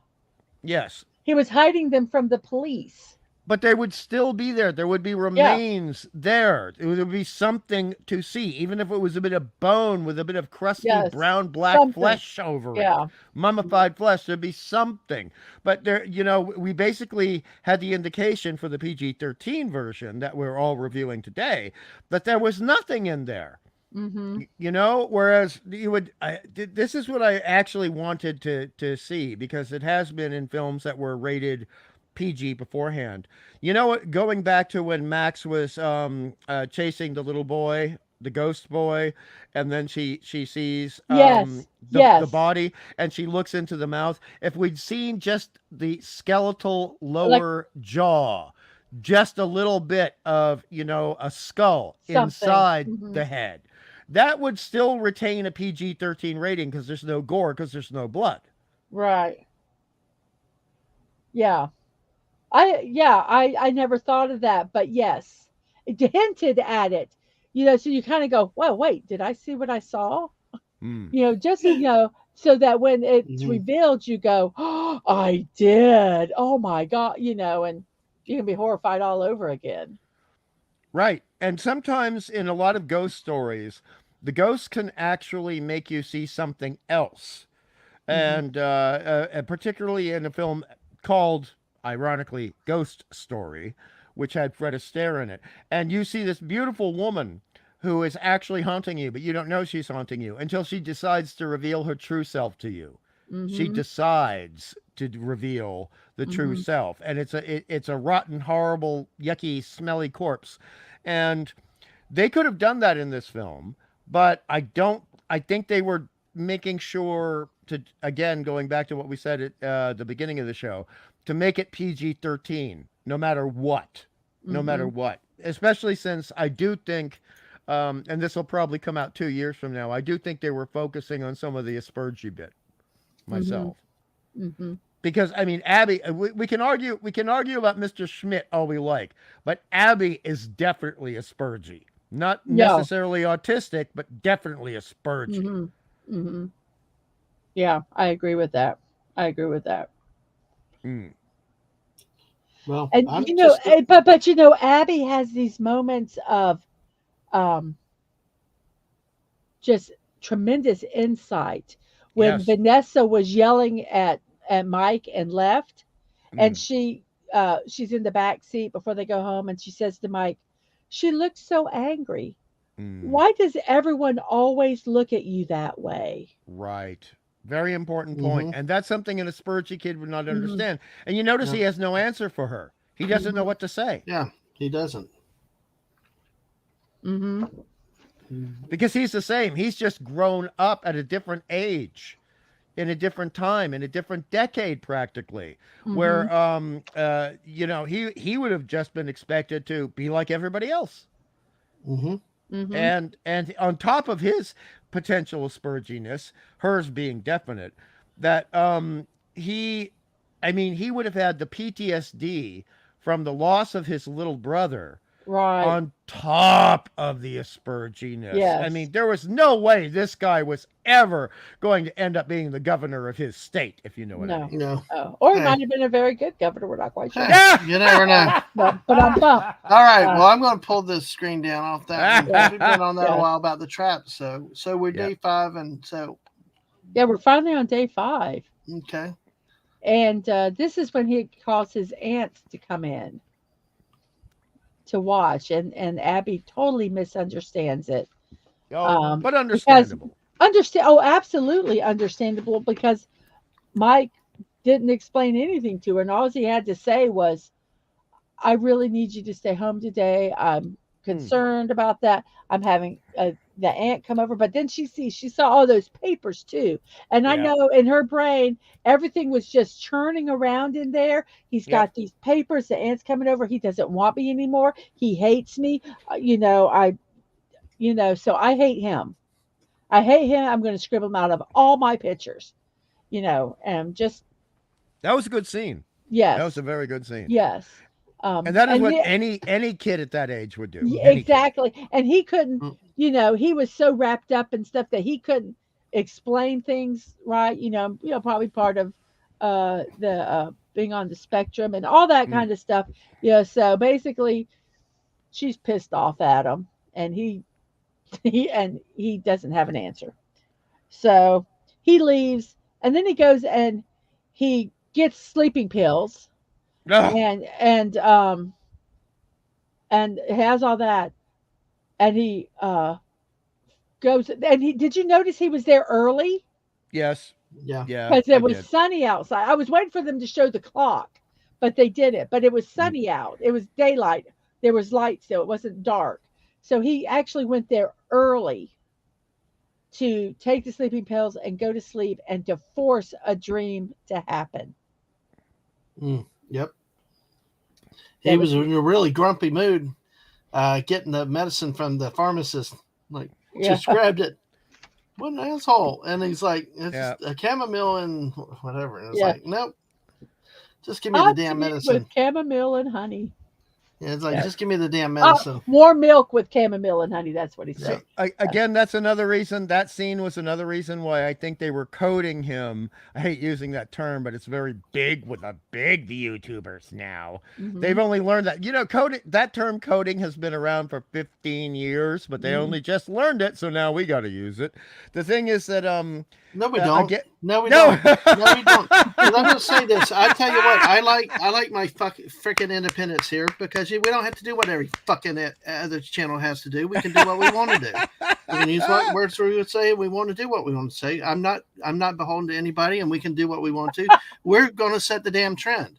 We're not going to jump on Good. bandwagons and trends and stuff and go down the thing because that's where everybody goes and what they do. We're going to be independent here. We're going to do our own shit here, and we're going to have fun. Excellent. Sorry. I would just No. I'm glad you said that. I saw another stunt, I think, out there on Twitter today, and also I noticed how groups stick together so much sometimes, and it's like, if you make a right turn, you're gonna break your nose off, Oh and I like my independence, Yes. and I don't know if the missus. Sorry, this is a little rant. I'm sorry. Yes, I know. It's just. Sorry, Mrs. But I it's know. just, but I mean, we don't have to use that term. I appreciate the hand, Sonya boy. Thank you for the background on that term.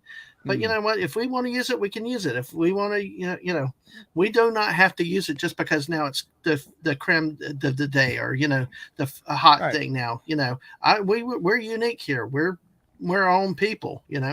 Well, exactly. And you guys are both honest people. Ang is honest people. Everyone else you have on the show is honest people, like Daisy and JT. Sorry, So I didn't mean to hijack my own show. Sorry. No, that's all right. No, that's fine. And I just want to say, out of respect to this film and the way it was made, No.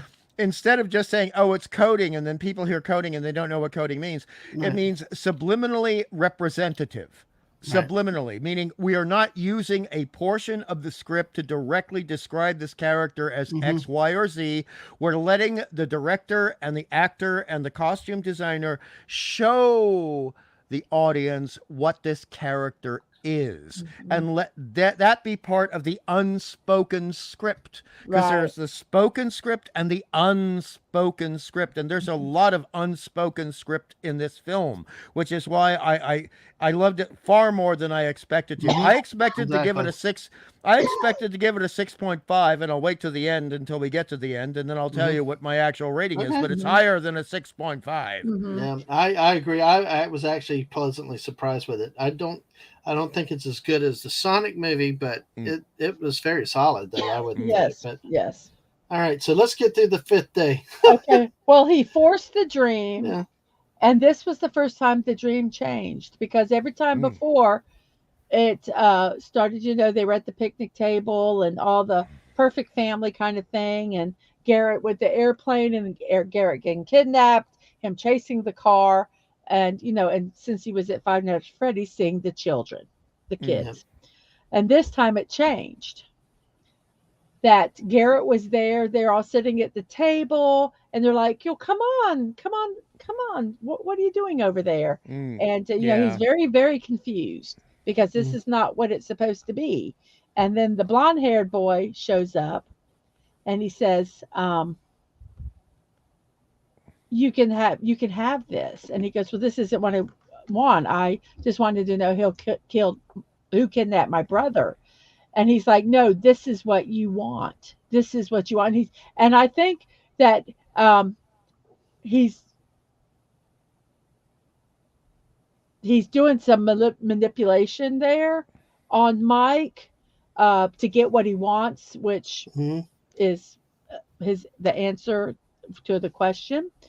But little Garrett is saying, "You want us to be alive," and then basically every night you can have the dream that your family is here and everything's fine, and you don't have to have those nightmares anymore, or those worries. Everything will be good. And he goes, all you have to do is you can have this dream every night in exchange for Abby. Do you want this? And in his moment of just being so wrapped up in what he was seeing with his brother and all that, he goes, "Yes, okay." And as soon as he said it, it's like he touched Garrett's hair, and he saw Abby. Yeah. And he went, "What have I done?" He's like, "No," and turns around, and the blonde-haired boy is gone, Yeah. Yep. and he. He looks up to the sky. He Mhm. looks up to, now that is a very big subliminal symbol in Mhm. Mhm. films. When you're at your lowest moment and you look up to the sky, that is basically a way of I don't know if I should say this, but um, that's a way of saying I am alone. I have failed. I have done the wrong thing. Please forgive me. Please let me make it right. And you know Mhm. what I mean. I'm speaking in code here, but you know Yeah. what I mean. Yeah. Yeah, no, Mhm. absolutely. Well, we got 11 people watching us now. Hey, wow. Ah, Thank y'all. Wow. Hey, we kicked it over the double digits. Make sure you hit that like button, subscribe if you haven't on the on the YouTube side, follow us on the Twitch side. But hey, thank you for everybody being here tonight. Uh, share some love. We're on day 5 of Five Nights at Freddy's, so we're at the 2 hour 9 minute mark, guys. So how much more? I mean, what else We're do we want to almost done. talk We're with this? almost done. We're almost done. Yeah, But the scene. Okay, he's like, we haven't even like what started if, squirreling yet. So hey, what have, because I've been really trying to keep us on track because yeah, there's a lot here. yes, Remember when he's looking up at the sky, and then he starts getting cut, and it's yes, the kids running around and they're cutting him and they're slicing him. I right. thought that was brilliant because they kind of looked like, I think they were kind of wearing clothes that were kind of like their animatronic counterpart, yes. Hmm. and and they were running, and he was getting his leg cut, and he's getting all in this dream, but it was really happening. But it was Yeah. And also the clothes they wore in the pictures that were done in right. crayons by other kids, and not just themselves, that were at the very beginning of the film and then later at the climax of the film. Hmm. Hmm. And so it's very See, clear that there's but this kind. Yes, go ahead.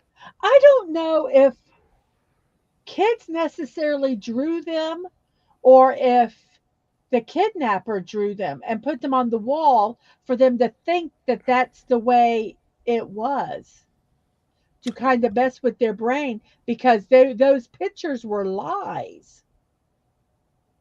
Yes, but they were also lies that were told to the children by Afton.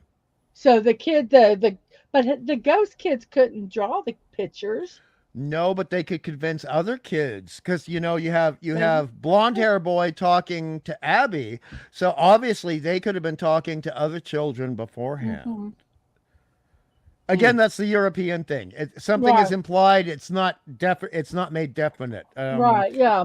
I always assumed that he drew those pictures there to put them up on the wall for them to see, to um this is the way it was. Mm. You know, Yep. the we're gonna feed this lie to you enough where it becomes fact. Yeah, but see, Yeah. here's the interesting thing, Mrs. Just as an aside. Hmm. When anyone over the age of 25 tries to draw like a child who is under the age of 6, they fail. You can always Hmm. tell the adult drew it. But those That's kids what. aren't under the age of 6. Those kids No, are but I mean, a lot of those drawings were. I mean, Mhm. you look at some of those drawings that were presented there. Some of them look like kindergarten pictures. Mhm. Yep. Maybe third But grade at I think there most. might have been some in the back, but I think those ones in the front Oh, were, okay. I think those were manipulated ones. The one with him holding their hands, I think they're things that he did. And when you looked at pictures like that, Abby drew, Mm, they were very primitive looking, yes, but for the age. yeah, but there's the actress's visual. I mean, I think she was Yeah. something like 12 and playing an 8-year-old. You know what I Mhm. mean? That's just But that's to me, just that's what you have. even more, that, yeah, but to me, but anyway, the drawings were there. Yeah, And I just thought it was brilliant Yep. with the way that they had the kids, yeah, quick scenes of them cutting them and this or yeah. that, and you knew it was the animatronics that were Mm. cutting them, Hmm. but they showed the kids. Yep. So some are Um, drawn by the kids, and it's even saying some by the animatronics too. oh, Mm. okay. Which Yeah. were kids, the souls of kids Mhm. in Right, mechanical bodies. Hmm. right. Absolutely. And then I So, loved how, folks. I'm sorry. Go ahead. Go ahead. I was I was, just trying to I get was to going the to say, next scene. folks, this is the type of entertainment you get around this channel. Some highbrow, really in-depth thought and analysis. Anybody can sit there and tell dirty jokes and everything else, but hey, and we have our fun at times. But you know what? Great analysis with Mrs. Dadman Walking. Make sure you check out her channel, uh, which I'll repost the links shortly. And Hungry Boy, you get great insight around here. We've had great guests, Stunning with his. We need to do another Megatron Transformers stream with Stunning one day too, definitely. Because I mean, so hey, thank you for being here tonight. Sorry, I had to brag on you, honey, and you, Hungry. Because I'm not talking as much as I do a lot of times, but you guys know this movie stuff more and know the terms a little bit. Y'all do this speak more than I do. I'm sorry. I feel like I'm taking over the show, but No, it's I not. really It's like not. this movie. Yeah. And I actually took notes. I don't usually do that, so I can actually focus on it. But did you like it after he was all, sliced up and everything? It's kind of like he passed out, and then when he woke up in the machine, the bear Yes. mask machine. Oh, that machine was like evil. Yes. Oh, that was. And I see. I don't know. Was that machine made? And this is probably something that will be in the higher rated version. Is um did it do it just to like destroy their face, or did they become the character? I'd say both. I mean, I don't know the games. I can only Yeah. tell you what the implication would be from all the horror films and sci-fi horror films I've seen. That it was destroying them, but also they were then, after portions of them were destroyed, that would bring down their mental resistance to Hmm. becoming the character. If you know what I mean. Okay. Like, Like still see you with this, Masters. Go ahead. Sorry. Yeah. Like I don't like using the T word, but let's say extreme interrogation techniques Yeah. during Yeah. Yeah. the I world got you. I wars. got you. I got you. Hmm. Yeah.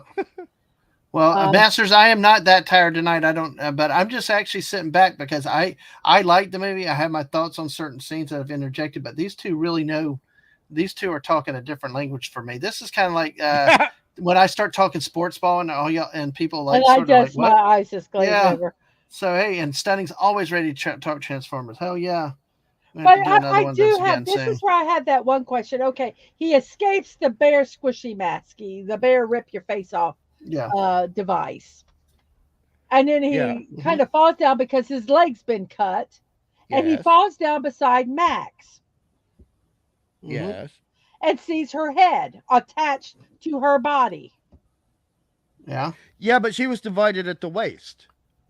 So she's Oh. You she's think actually a torso who's that? sitting Oh, on one okay. of the bags of garbage on the floor because there's bags of garbage on the Okay, floor. because I thought they just bit off her head. No, No. They Oh, better okay. because if you see again back They to that pulled her thing, further. Okay, I if have you to go look at back that. if you go back to that scene, her Okay. lower torso falls to the ground, and hey, Hey, Lisa, Miss okay, Lisa. Lisa. So, Masters, does that make you happier? I'm not that tired. Well, I might be a Okay, little bit, okay, but so hey, that makes sense then. Okay, yes, okay. Yeah. exactly. So, hey, Um, he finds it. Lisa. And the scene when he's running to the door, yeah, and you just hear Foxy scatting away. I'm just like, that is so creepy because I really enjoyed the tune. Oh, but that was Mhm. actually Matthew Lillard's voice. It was just distorted. They used distortion, digital distortion on his voice. That Oh, was his voice not with the scanning. rabbit. No, when no, but this was Foxy. This wasn't Rabbit yeah, then. This was Foxy. Because you heard the Ah. clunk. And at the beginning of the movie, remember when the first security guard and Foxy's walking down the hallway and he's scatting as he's going to kill him? He's just singing away. Okay, so that means the captions I were using lied to me because that's Okay. what the captions said. Oh, oh, oops, oops. I have to tell you Oopsie. about closed captioning sometime. I've seen some doozies. So, and then you kind of don't know what happens to him right, because you kind of think he gets out the door, but you're really not sure. And mm-hmm. then it goes to the house with Abby and the aunt, right?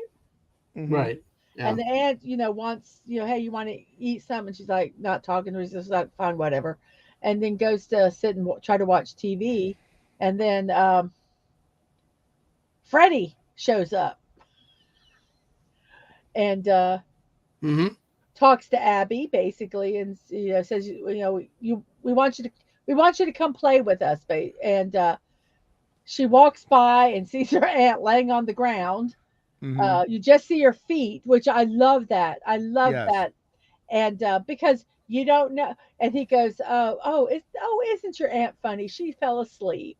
Hmm. So you don't know if he's meaning sleep like dead Oh, or sleep he like said snoring. silly. Isn't she silly? Isn't Isn't she your aunt silly? That's silly? right. Yes. Isn't your aunt silly? She fell asleep. And Abby, being Abby, is like, oh, okay, and they go and take a taxi, which I think Yep. is hilarious. Well, this is That something. taxi driver is funny. I know, no, he was hilarious. It was a great scene, and it's like we said earlier, these little moments of comedy Hmm. that just slightly raise the mood a little bit before we go into the dark stuff again. Yes, But yes. the thing that was and I need to ask Agent Atwood about this, and he can explain it to us because again, I have no experience with these games at all. I don't know Hmm. anything about them. Mm-hmm. Um, the bear costume that showed up to the house when the aunt was there Oh, is yeah. actually different to the one we've been seeing before and after in the film. It's more damaged. Now, is there something going on with the lore of the video games with that?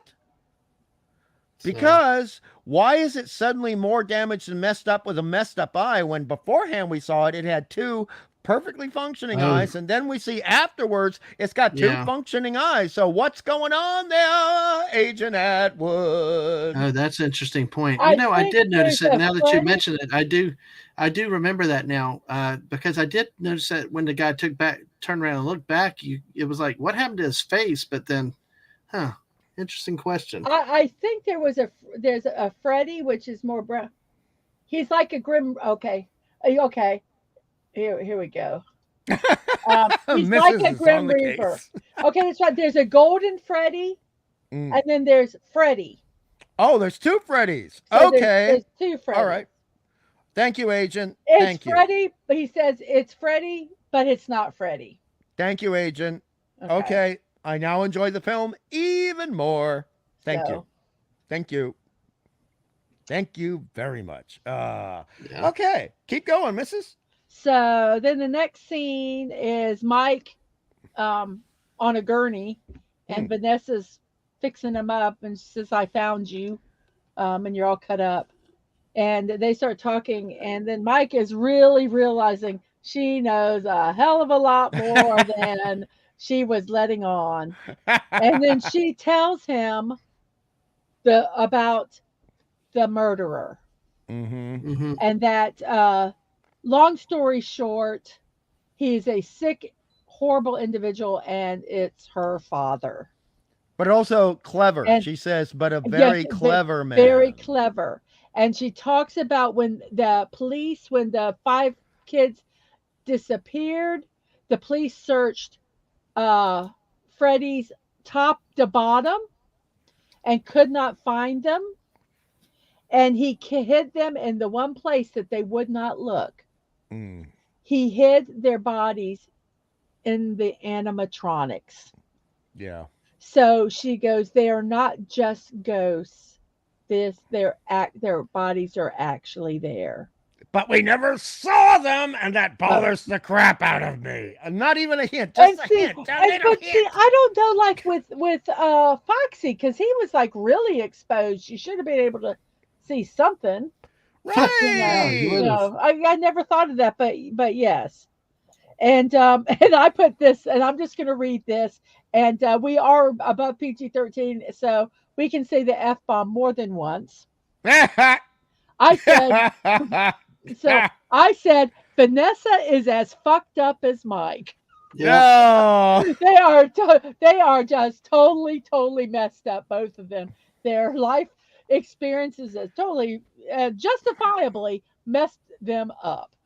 Well, So, Mrs. To agree with you, although I've not been talking about my notes, to agree with you, just one note is that at this point in the film, okay, at this point in the film, I'm saying to myself, I hope they date each other and take each other off the market.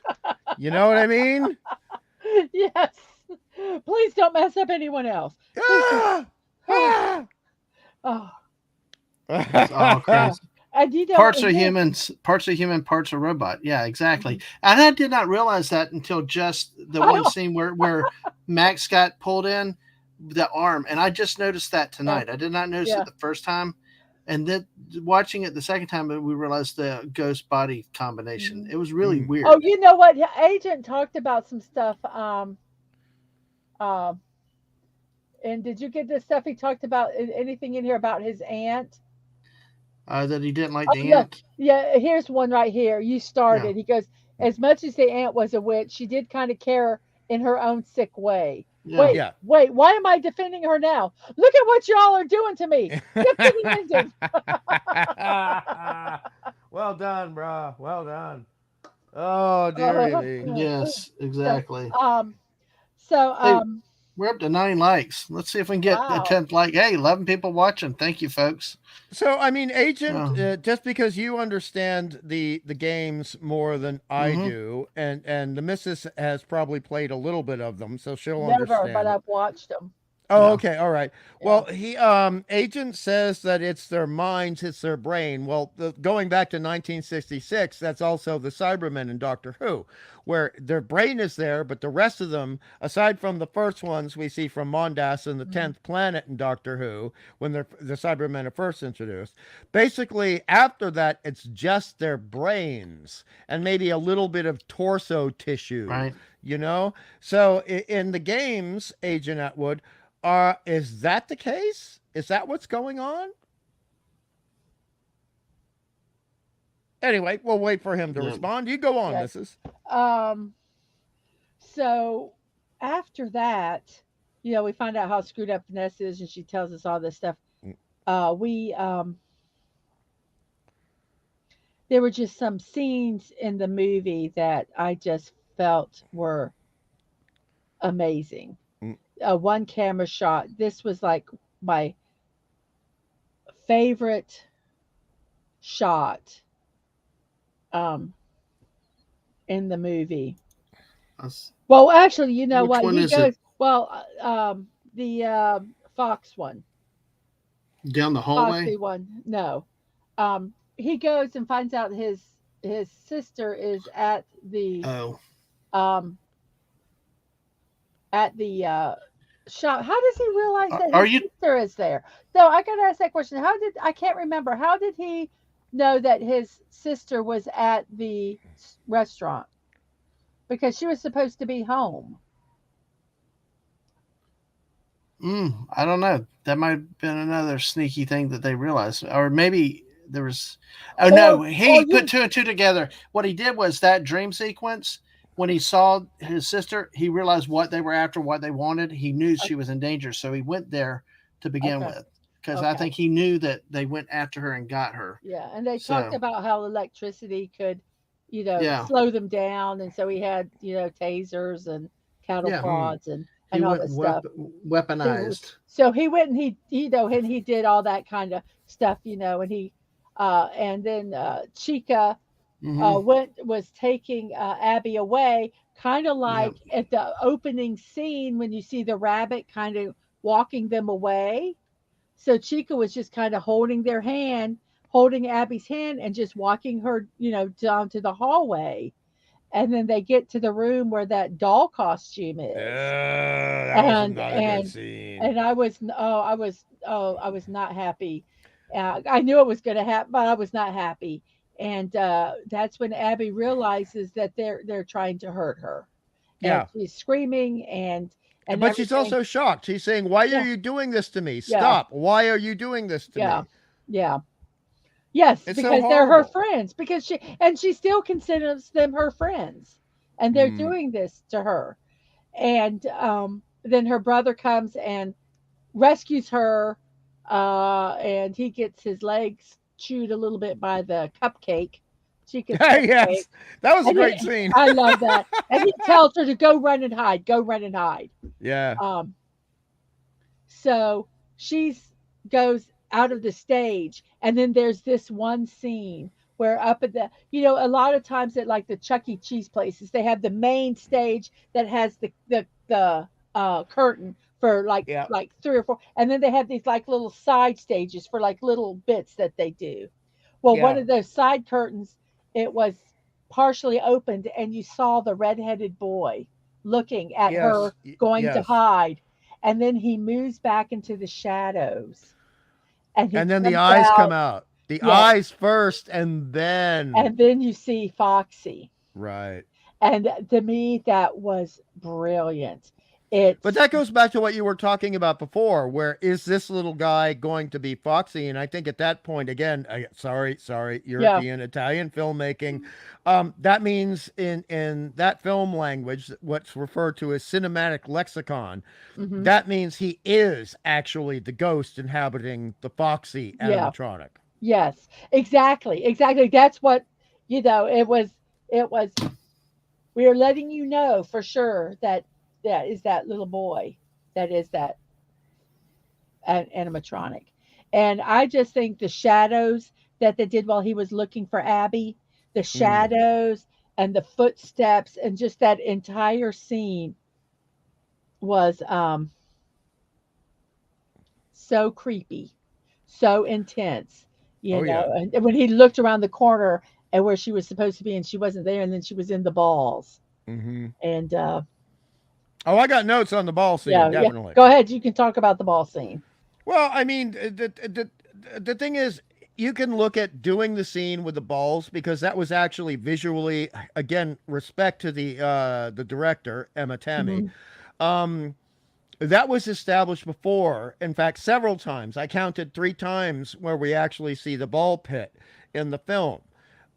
So it's like Chekhov's gun, except you're not bringing attention to it. And Chekhov's Mhm. gun is an old standard thing in playwriting, which became screenwriting, where you don't show something unless you're going to use it later, Mhm. and it's going to become important. It did become important. So guess Mhm. what? She did Chekhov's gun properly, and maybe that wasn't her, maybe that was a screenwriter. Somebody got it right. That's all that matters. Mhm. Right. And to have you just have the animatronic character looking down into it, then you have her looking out through the balls, Yes. and then there's just like this little ball shaped hole, and then she's looking up out and she sees the animatronic face getting closer, and there's just the round eye within the Yes. hole between the balls. So you got circles creating a circular hole with a circle within the circle, and Yes. it's just visually brilliant. It's brilliant. Yes. It's cinematic art. It is And cinematic and art. she's gonna get dragged out. You know it. You're waiting for it. You're waiting for it. And But she gets then dragged out by Vanessa, but she not the gets dragged out animatronic. by exactly. And it's like, Vanessa, you've redeemed yourself, because because in that scene with Mike, she said, I can't go there. I can't go there. I cannot go there with my father. I cannot do it. I cannot do it. And But we know what's coming up, and we know what you're going right. to be talking about Yes, immediately. yes. And then pretty much Mr. Bunny shows up and it starts Oh beating the dear. snot out of and he's got this great voice distortion. Um But as he Mrs. This is where your horror is good. They give us an indication he's not like the other oh animatronics. yes, exactly. Visually. Tell us Yeah, the implications, the visual implications. Tell us. when he walks out, he walks like a human. He doesn't walk like an animatronic. He's bent over, his body's when you first see him, I I know that he is not animatronic Mm, because of the way he is carrying his body mm. as he's walking, um and and he's speaking. Number one, none of the others speak.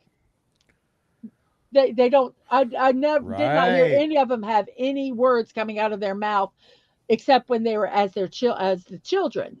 But that Mm, was in dreams or um, um, you. Abby could hear them talking. but the character animatronics were not talking.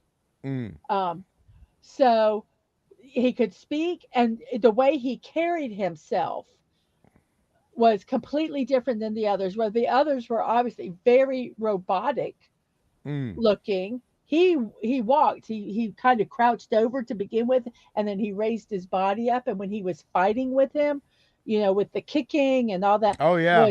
was it was just someone in a suit. It was obviously that because it was a person in the suit. Um, and yeah, and he is just a new kind of evil. I just said Mr. Bunny is a new kind of evil. That's Uh, nice. I yeah, like I that. just did not. And Atwood did refer to. I had the comment in here, but the scene where he took the knife and uh, I'm trying. I want to find it. Oh yeah, he was talking about the way he ran his hand down the Yes, knife, which is exactly the way it was done in the original Scream movie. yes, which he Mm-hmm. was. Um, I don't think it. Oh, I don't think it was starred. Oh yes, it goes. As I was watching the film, they changed. Oh no, that's not it. Anyway, yes, he said that when he said it goes. William Afton literally did the knife swipe that he did in Scream. Mm. He even says, "I always come back like in Scream," because I'm Hmm. sorry, but he's Stu and Scream. So yes, And that's what Agent Atwood said. yes, At this point, not at the beginning of the film, yeah, not at the beginning, but yeah. certainly at this point of the film, it's like, okay, Stu survived Scream, didn't tell anyone, came back to become Atwood, and then become Raglan, and this is what we get. Yes, and I got to tell you, when he took the the head off and did the face reveal, you saw who it was. Yeah. I'm sorry, all I could think of, if it wasn't for these pesky kids, Yeah. that's all I could think of. I just was Scooby Doo, Yeah. um, and and he was very upset with his daughter Vanessa, and he goes, "I gave you one job." Yep. Keep him in the dark. And if he got to basically, I can't remember the line, but if he got too nosy, kill him. And she Yeah, looks that's the at him exact line, actually. You got the line and exactly she right. goes, "That's two jobs." That's the Yeah. same thing Mike said Right. at the beginning when he says, "You only have one thing to do, and that's to keep people out and to keep keep the place clean." And he goes, "Well, that's two jobs." So Hmm. I just thought that Yep. um, Yeah. was cool. Those Oh, are cool things too. and now I want to reveal what I said about the credits. That to me, I don't know if they did it on purpose. I'm pretty sure they did, but was massive foreshadowing. Mm. Foreshadowing is when they showed in the credits, the opening credits, his character was as a human and putting on the rabbit costume. His name was there. Mm. Michael Lillard. I don't know how you say his name. William Lillard. Afton. Well, Oh, no, no, Matthew no, Lillard. Matthew not Lillard. Matthew Lillard. It had his name right there as the bunny character Mm. Mm. appeared for the first time, and I went, yes. Yep. Looking back, I'm going, that was good. That was Mm. sneaky. That was sneaky. That's And when awesome. and he wasn't going to give him a job because he until he realized what his Yep. name was in the office. And I think he went, "Oh, this is Garrett's brother. I'm going to mess with his brain a little bit here. I'm going to have some fun even if he doesn't know it." And I think that's why I don't think that really was a job. I think he created it kind of for him to go there to mess with him a Exactly. little bit. So, how much? What other things do you have on your list that we need to cover tonight? Not a lot more. Okay, I just was curious. I know Hungry Boy's got some. We'll check with him on his stuff to see where he's at. Um, yeah, I like this movie. I really was pleased with it. Hmm. I didn't know what to expect. I expected more gore. I'll be honest. I expected a I little more. didn't. I well, Did it at least because it not was necessarily gore. Not PG-13. necessarily gore, but like I expected more death in it. Does that Mhm. make sense? My I goodness mean, gracious, there was 1, 2, 3, 4, 5, 11, 11 people that died in this movie. Well, some were already dead when the movie started, yeah, I guess that's but true. I loved how they did to end it. I just um when he said, go draw a picture and tell them, show them what really happened. And when she revealed the picture, and I don't know if you audibly heard it, but the children's screams that were in the background when she revealed that picture. Did you hear them? I think I did. I think I did very faintly. Yes, Uh, they weren't very prominent, but yeah. you heard it's like Mm-hmm. their souls were screaming when Yeah. realized what happened. Yeah. And it looks like Lillard becomes the spring trap in the third game, It, the it, yeah, villain. it was just But heart that's it. wrenching to me. That was heart wrenching because Mm-hmm. they, after 16 years, they knew the truth of what happened. Yeah. And Yep. it just was heartbreaking to me, that Mm-hmm. scene. Hungry, do you have anything else before we? I mean, the missus got a few other things. I want to make sure you've been I'm sitting back. Let sorry. me. No, no, no, no. It's. I love the way it's gone. It's needed to go this way. I'm glad you took the lead because you had more organized thoughts than I would have ever had. So, but Hungry Boy, is there anything that we've not touched that you want to hit on? Well, one of the things that I thought was very interesting about this film is that you had Vanessa, the cop, having most of the snappy Kojak Columbo lines, and the male character just going, "Uh huh, okay, I get it." And a lot of times that would be the opposite back in the 60s or the 70s, but here it really worked because you're looking at this guy who has been I mean, let's forget the aspersions for a moment. Let's just look at the amount of PTSD he's got from losing his Hmm. brother.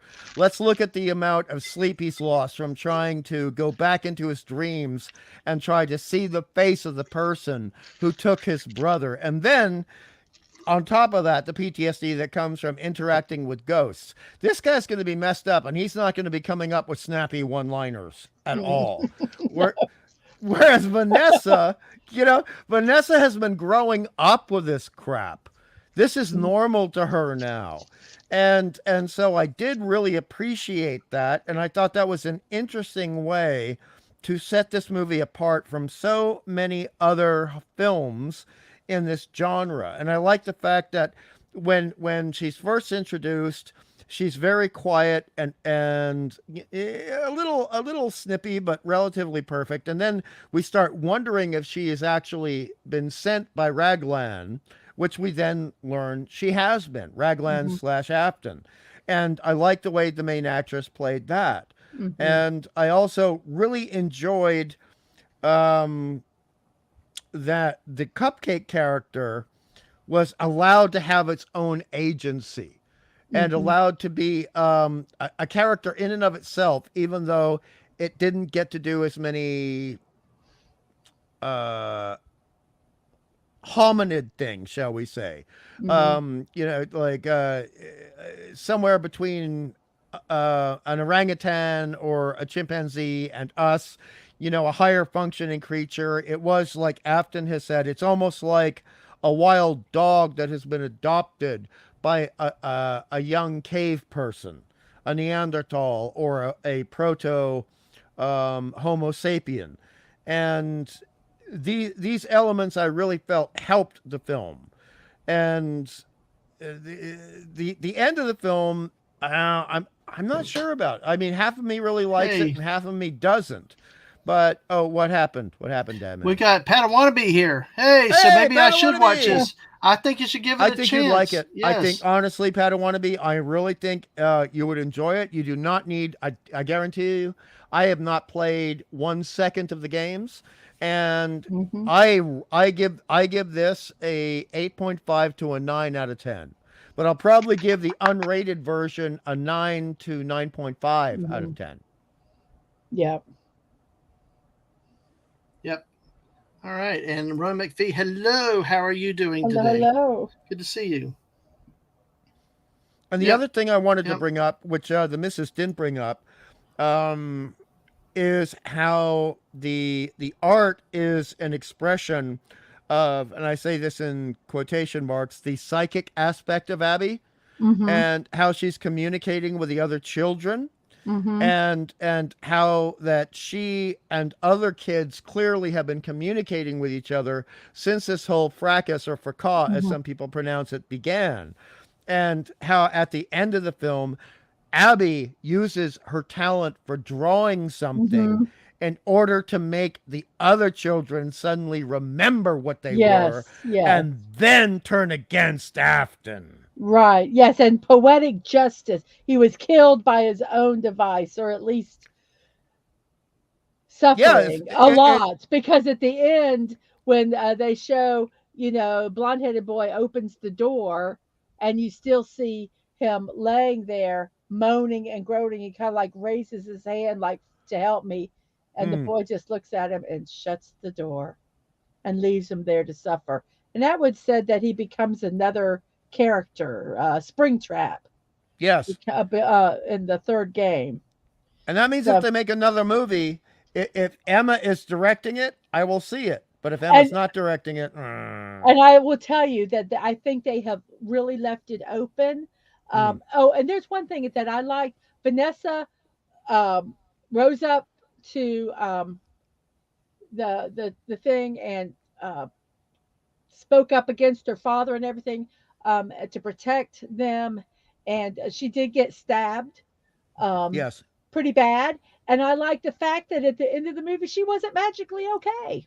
no, That I like the fact that it was like, we're going to be, we'll wait for you.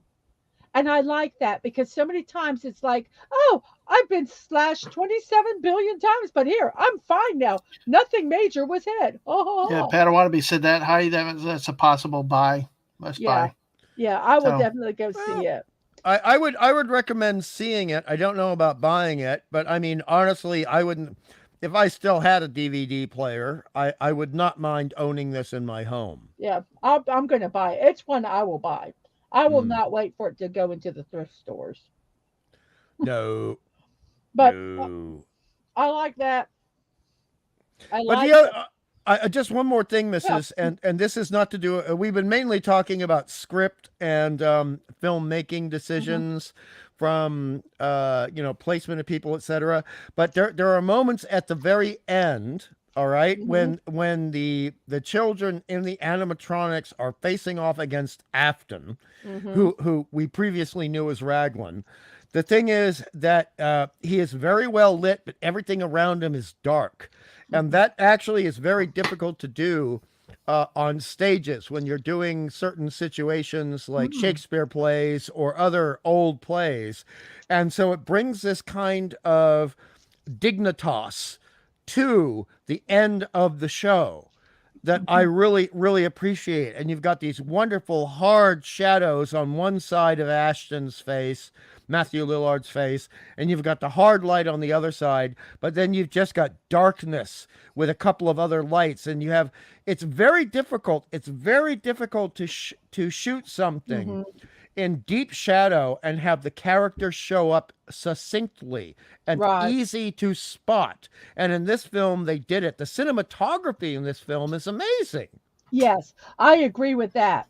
The choices that, like I said, just so some of the composition of the shots, the Mm, lighting, I agree with you totally on that. I, I, even the characterization. And when I say that Vanessa annoyed me, it didn't mean that I didn't like it, and I didn't think no. that it shouldn't be that way. It's just that she annoyed that person annoyed yeah, me, you know. But I honestly, and I I do don't, agree. I do. I, Sorry, I do agree with that. Would watch it in theaters if possible. Mm, I think so. Um, but I really, I could not really find anything to complain about in this movie. mm. I really couldn't. Um, even the fact that I have one complaint. I do have oh, one complaint. even the fact that she annoyed me is not a complaint. It's just But it annoyed me. but you know that scene when they're facing off at this tiny little thing that's supposed to be a canal, Vanessa and Mike Schmidt are supposed to, the baseball player, of course, are supposed to be, they're having this long conversation, and it went on too long and it meandered. Okay, that actually could have been condensed by about 3 minutes. That's my only complaint in the film. I can see that. I can see that. I think I dozed off a little bit then. I was tired. so you lost those 3 minutes, and so it was fine. It was fine for you. Yeah. And I loved at the end that Abby understood that what they did or were trying to do to her was not really their fault. Mm-hmm. Yeah. And she still considered, she had a picture on the refrigerator of them and asked Mike if she could go visit her friends. Yes. And he's kind of like, oh, I don't know. He's like really leaving that one open. Yeah. And, and the cutscenes at the end. I always love the cutscenes at the end where Balloon Boy was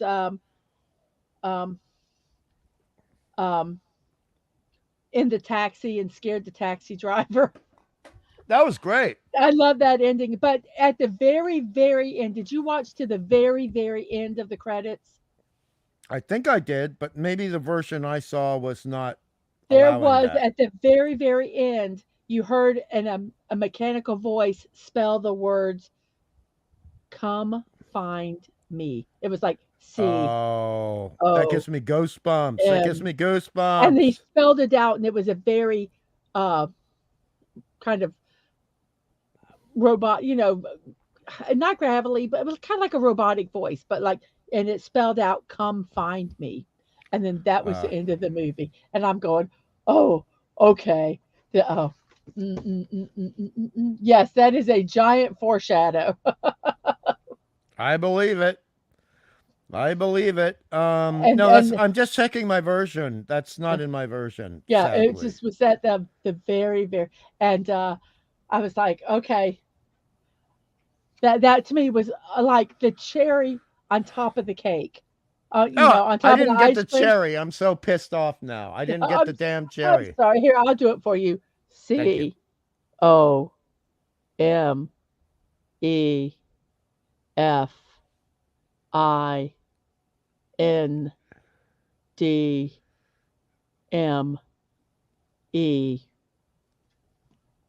Yeah.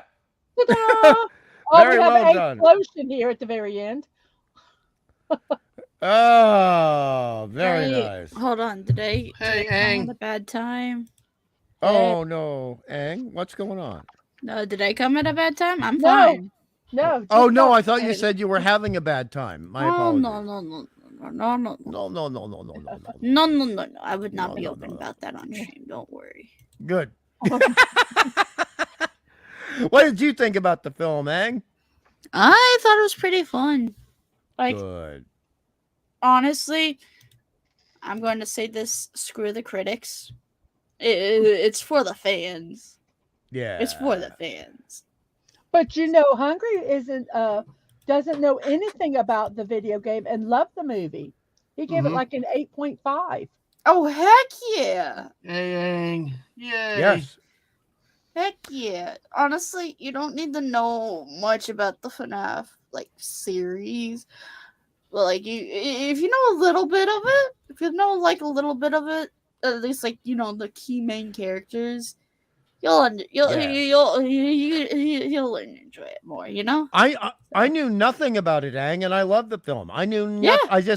All I knew was, this has been the video game that other people like. I looked on YouTube and I looked at thumbnails. Oh, I don't like those thumbnails. I'm not going to watch it. And then I heard about the film. I said, this sounds like something I'm really going to enjoy. And I loved it. I absolutely loved this film. But then again, I like a whole bunch of crap from the 60s, and there's a lot of 60s elements in this film, I can tell you. But I think they took all the good stuff out of the crap from the 60s. Yeah! And they put it in this movie. Damn it, missus! So we got the good parts of the 60s in this All movie. right, fair enough. Yeah. But I was starting to think, what out of 10, what would you rate it, Ang? I would also say an 8.5, 9-ish. Because Good. obviously it's not perfect. but I still loved it nonetheless. I will say watching So. it the second time has and really watching it critically. I've never taken Hungry. I want you to know I have never taken notes for a movie I reviewed ever before. Really? And I took notes. No, I just kind of do like what's in my brain, and I kind of play off people talking and what I remember. But I really liked this movie, and so I really wanted to do some justice to it. And Right. talk, because there were so many, like you said, nuances and stuff like that. So I probably, having watched it once in the theater, would probably give it like an 8.5. But having watched it again, I would probably do the same and give it like an 8.59. Ah, I think watching it the second time and and catching stuff that I missed the first time. yeah. Just impressed me so much more with the movie. I would recommend it. And if someone wanted to kind of get a little if they have not watched Five Nights at Freddy and kind of want to understand some of that aspect of it, there's some good YouTubers or Twitchers that stream the game and just watch some of them, and you'll kind of get the feel of the game, and you'll see some of the little homages they give to the game that kind of make it, you go, oh, okay. It just makes it a little bit, more, I don't want to say more interesting, but it just adds another layer to it. Okay. I don't think you need it, obviously, but I do think it added a layer to me, for me, that made it just more interesting. So yeah. I would recommend people to go see this, especially, and don't let the word horror scare you in it, because it is PG-13, and I don't always like a lot of gore and stuff, and I was a little worried before I heard what the rating was. Yeah. But I am curious to see what they do on the DVD, on the Blu-ray. I'm very curious to see. So I will be watching it if they up the rating on that to see what. I want the uncut. I want to see the funny. I want to see the funny bite happen. Oh the my funny gosh. bite. I don't know what you're talking about. I But want I'm to see the scared. funny bite. Yes, I'm you do. scared already. You know Oh, what it no. is. No. Wait, The torso. spoiler talking. Can Yeah. we talk spoilers? Oh, thank you. Yes, we've been talking spoilers the entire movie. Okay, so I would love to see like I don't know. I know like they vaguely like showed Max getting snapped in half by Freddy. Yes. That was freaking cool. But like I don't You know. would like to see a little more of it. You would like to see the camera not panning away. Yeah. Oh, we But have it's not- we it's have a not the Wade. We have a raid from Wade, Dad man. Wade. Yay, Wade. Raid. Thank Yeah. you, Wade. Yay. Yes. I forget of here. Way Raid. Yay. Yes, thank you, Wade. Thank you. Hello, Wade. Hello. Yay, Wade. Thank you, sir. Hey, no panning away uncut. Yeah. All right. Yeah, and that uncut, it won't pan away. But yeah, I would honestly love to see like, the uncut stuff. Like, I would love to I'm see. very curious to see how far they went in the uncut stuff, because it doesn't take a lot sometimes to make something R-rated, and it's not. Yeah. You have a low R rating, and then you have that higher R rating.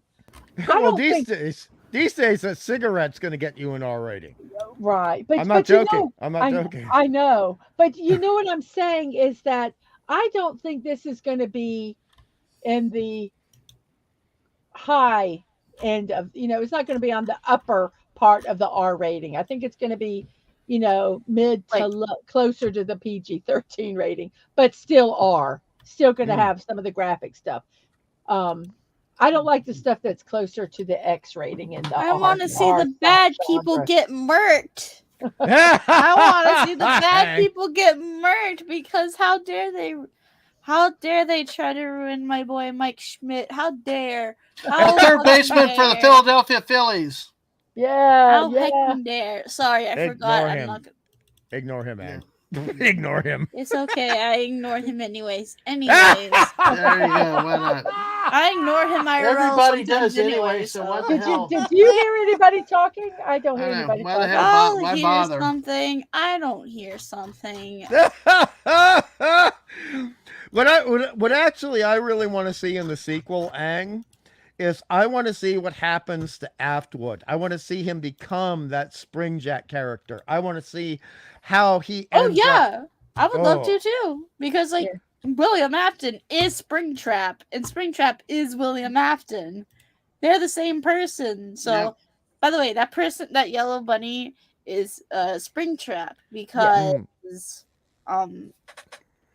Okay, so I think in like the FNAF lore, out of technicality, in That's the a lot of old in the old like Well, you Fredbear's Diner, there were two golden suits.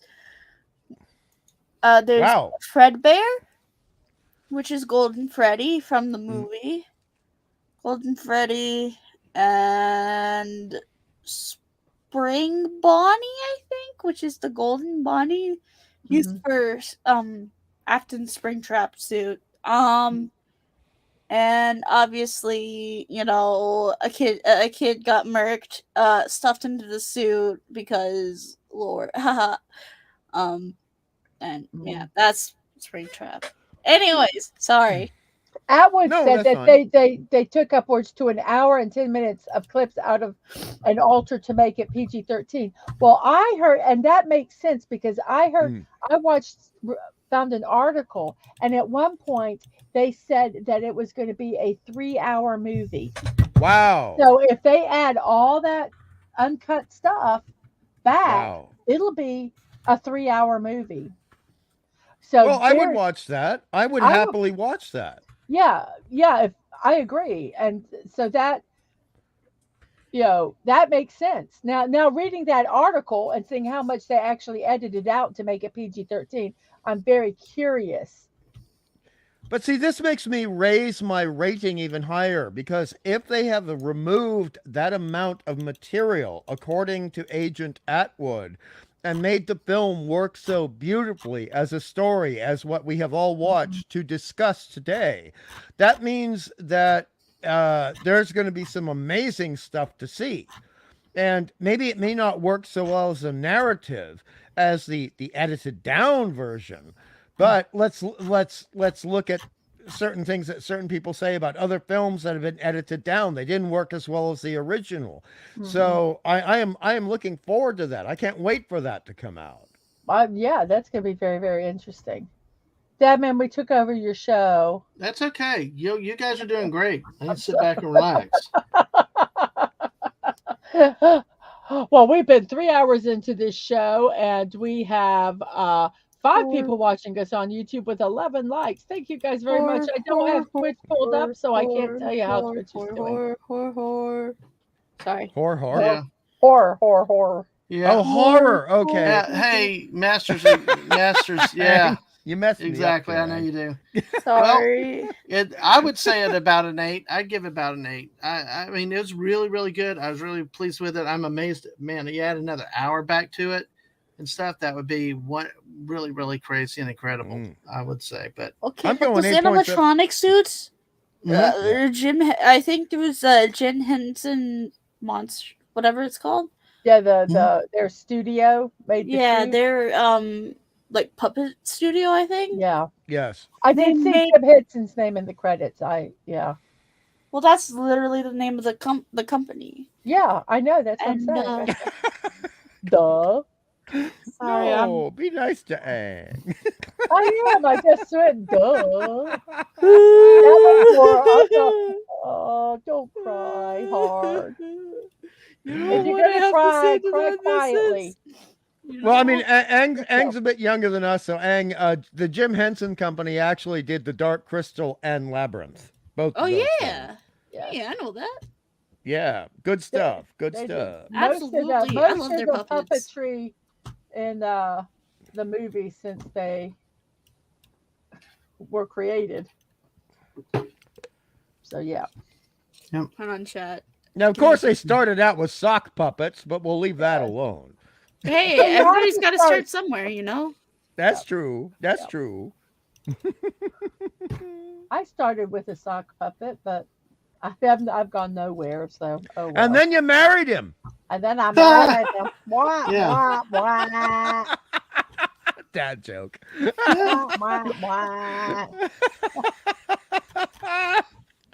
So Deadman, I think we're pretty much done talking about the movie. You want me to promote? Yep. You want me to promote myself? I don't know. Let's see. I think should we do yours or should we do mine first? Because look at that I love that. implosion. Oh, I love Don't talk to me or my son ever again, Hungry, for that dad joke. Don't ever talk to me or my son ever again. Ever. I love Ever. it. What is that in the little corner going back and forth? That's adorable. Oh, that's just the so watermark. I funny. need to... Oh, You need to pull it. Man, keep that up here. I gotta go full screen. Hold on. Don't talk to me or my son ever. I'm so sorry. I didn't mean to interrupt you, missus. I'm so sorry. that's okay. Implosion. CEO of City. Yes, sir. Always silly. 24/7. So who's the little sucker in the right corner? Oh, this is me. This is me. Someone actually commissioned a friend of mine to make this is a tripped out version. It is great. I love it so much. The little thing moving in the corner back and forth is the watermark. He said. Yeah. Oh. I need to get rid of. I need to buy some stuff later. I hear you. All right. Oh, Well, dear. let's see, Mrs. Go ahead and plug your channel. No, I will promote my channel. promote I your will channel. not. Promote your channel. Okay, I'll stop. Ang, would you like to promote your channel too? I'm good. Okay. Okay. I'm good. At 9 Yeah. a.m. every day, I do morning musings with Mrs. Deadman Walking 55. We have your daily dose of positivity. I am going to give some advance notice that probably Tuesday to potentially Friday, depending on how quick I get it done, I will be off streaming, no streaming on my channel or on my computer because I'm going to be moving everything to another room. And that's going to take some time. So just a little advance notice there on that. But I will be streaming all this weekend up through Monday. And probably you'll do the Tuesday 9 a.m. stream and then go from there. So I just wanted to promote that one. And also tomorrow, Saturday, I've got 9 p.m. on here. It might be a little later than that. We'll see. Some stuff might come up. Masters. No. Yeah, So- no, so saying no. I am going to finish this motorcycle No. build. And for those of you that watched me build the first part of it, that engine part, I corrected it and everything. And it took 2 hours of me with extreme focusing to get it all up to the point where it just, when I was building it, I would put a piece on and it would fall apart. And it was so frustrating. So I just stopped and said, I'm going to do this off camera and get it where it's stabilized. So hopefully we're there. But it took me an extra 2 hours to get that done without talking to anybody. I wouldn't have been able to talk to chat or that. And I was so focused on it. So I'm glad I got that done off camera. But I'm hoping to be able to finish it tomorrow. If I don't, something happens and I don't do it on Saturday, I'll try to do it at some point on Sunday. We'll see. You were getting so upset as you were saying that. I could hear you banging your hands on Yes. the table. I'm sorry. Well, I get nervous. I need to get me a fidget because I'm fidgeting. I'm not mad. I'm just fidgeting. And I tap when I fidget. So I've got a little squeeze ball and I need to, do that so that I don't tap. It's a bad habit I have. But yes, hopefully I'll get it done on Saturday. If I don't start at 9, I might start a little later. We'll see. So, yes, I'm going to finish this damn motorcycle tomorrow if it kills me. So, hope to see you guys all then. That's all I have to promote. All right, I'm finishing putting your things in Oh, the links for Mrs. are yes. in the chat. Subscribe to Mrs. here on YouTube at that channel right there. See, well, that's the No, that's Twitch one. Twitch. I was going to say that's Did not I you. do the same? Okay, God, I'm sorry. I meant to. Here, I'll do it. I'll do it. All right. Well, Mrs. Yeah, the motorbike from hell. It is the motorbike from hell. Rage Quick tomorrow, 9 p.m. Yeah. So Mrs. is going to put a link in there for that.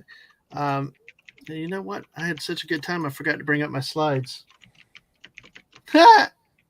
But thanks everybody for being here. We appreciate it. So let's see. Come on, open. It's taking forever. I should probably go to bed. I'm tired. Go to bed. Go to bed. You deserve it. You ain't. So there's I Mrs. had so much fun talking about this movie. I want to thank you guys for inviting me Yes. on and having us Mhm. talk about it. I enjoyed it. I'm sorry I kind of took over the stream, but I really, really liked this Actually, movie, and I was like kind of. Master said, it ain't my show anyway. So, but I'll be honest. But Honestly, it though, is your show. This but is honestly, your you had show. a good organization. You had a structure. This was a movie that I could not have done what you did here. You actually did this really well with leading it. I mean, you had better notes than I did. I kind of it just was. I think it worked better the way it did tonight. So do not worry about that. Thank you for that. Everybody, hey, chilling with Cred Sox. Carol will be Sunday.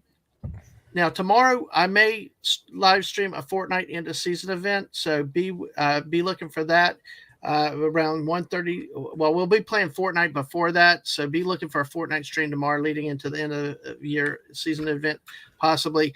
But on Sunday, with the December 7th coming up, commemoration of Pearl Harbor, I'll be talking with Carol Morales, who's one of our Fortnite buddies. We'll be talking about Pearl Harbor. She visited there a few months back and shared some pictures from the Pearl Harbor Memorial. Join us for that Sunday afternoon. Also, Tuesday night, December 5th at 8 p.m., 500 subscriber celebration. Join us for that, for party and celebration. Thank y'all for all your support. Thank you for all you're doing. And like I said earlier, we're going to do our own damn thing the way we freaking ass do it. And I'm all man. Everybody puts their pants on one leg at a time, and we do it our way, like Frank Sinatra said, so we make up words if we want to, but hey, join us for the subscriber celebration Tuesday, December 5th at 8 p.m. But we're respectful, but we're still going to do it our way. I know. I just like make up words if we want to. I know, like exactly. Everybody Well, else we set the trend here, like the missus and her Doc Martens. Okay. Yeah. And the missus and all her vehicles. So I'm gonna go sleep. Good night. good night, Ang. Nighty-o, Good night. Ang, nighty-o. Good night, Ang. Night-night. Yeah, good night. Dreams. All right. So then also chill chats. December's going to be a lot of impromptu stuff, lightweight stuff. We got some streams coming up. I need to. We got Alaska Jeff on the 19th of the month. Daisy talking Die Hard on the 20th. Grumpy Ninja on the 13th with some art. There's maybe one more Christmas related stream in there that I just learned apparently tonight was agreed to, but we don't have a date on it. So we're going to celebrate Christmas this year and hopefully have a lot of fun with this and hope to see you with it. But be ready, get the notifications on Twitter, Twitch, and YouTube. Make sure that you're still getting the notifications since you're still subbed. But we'll be doing the chill chats or something when I go live on my own. Fortnite fun, sometimes solos or date night Fortnites. Who knows what we'll do. Late night, we'll bring some of these squirrel chasing things with us too.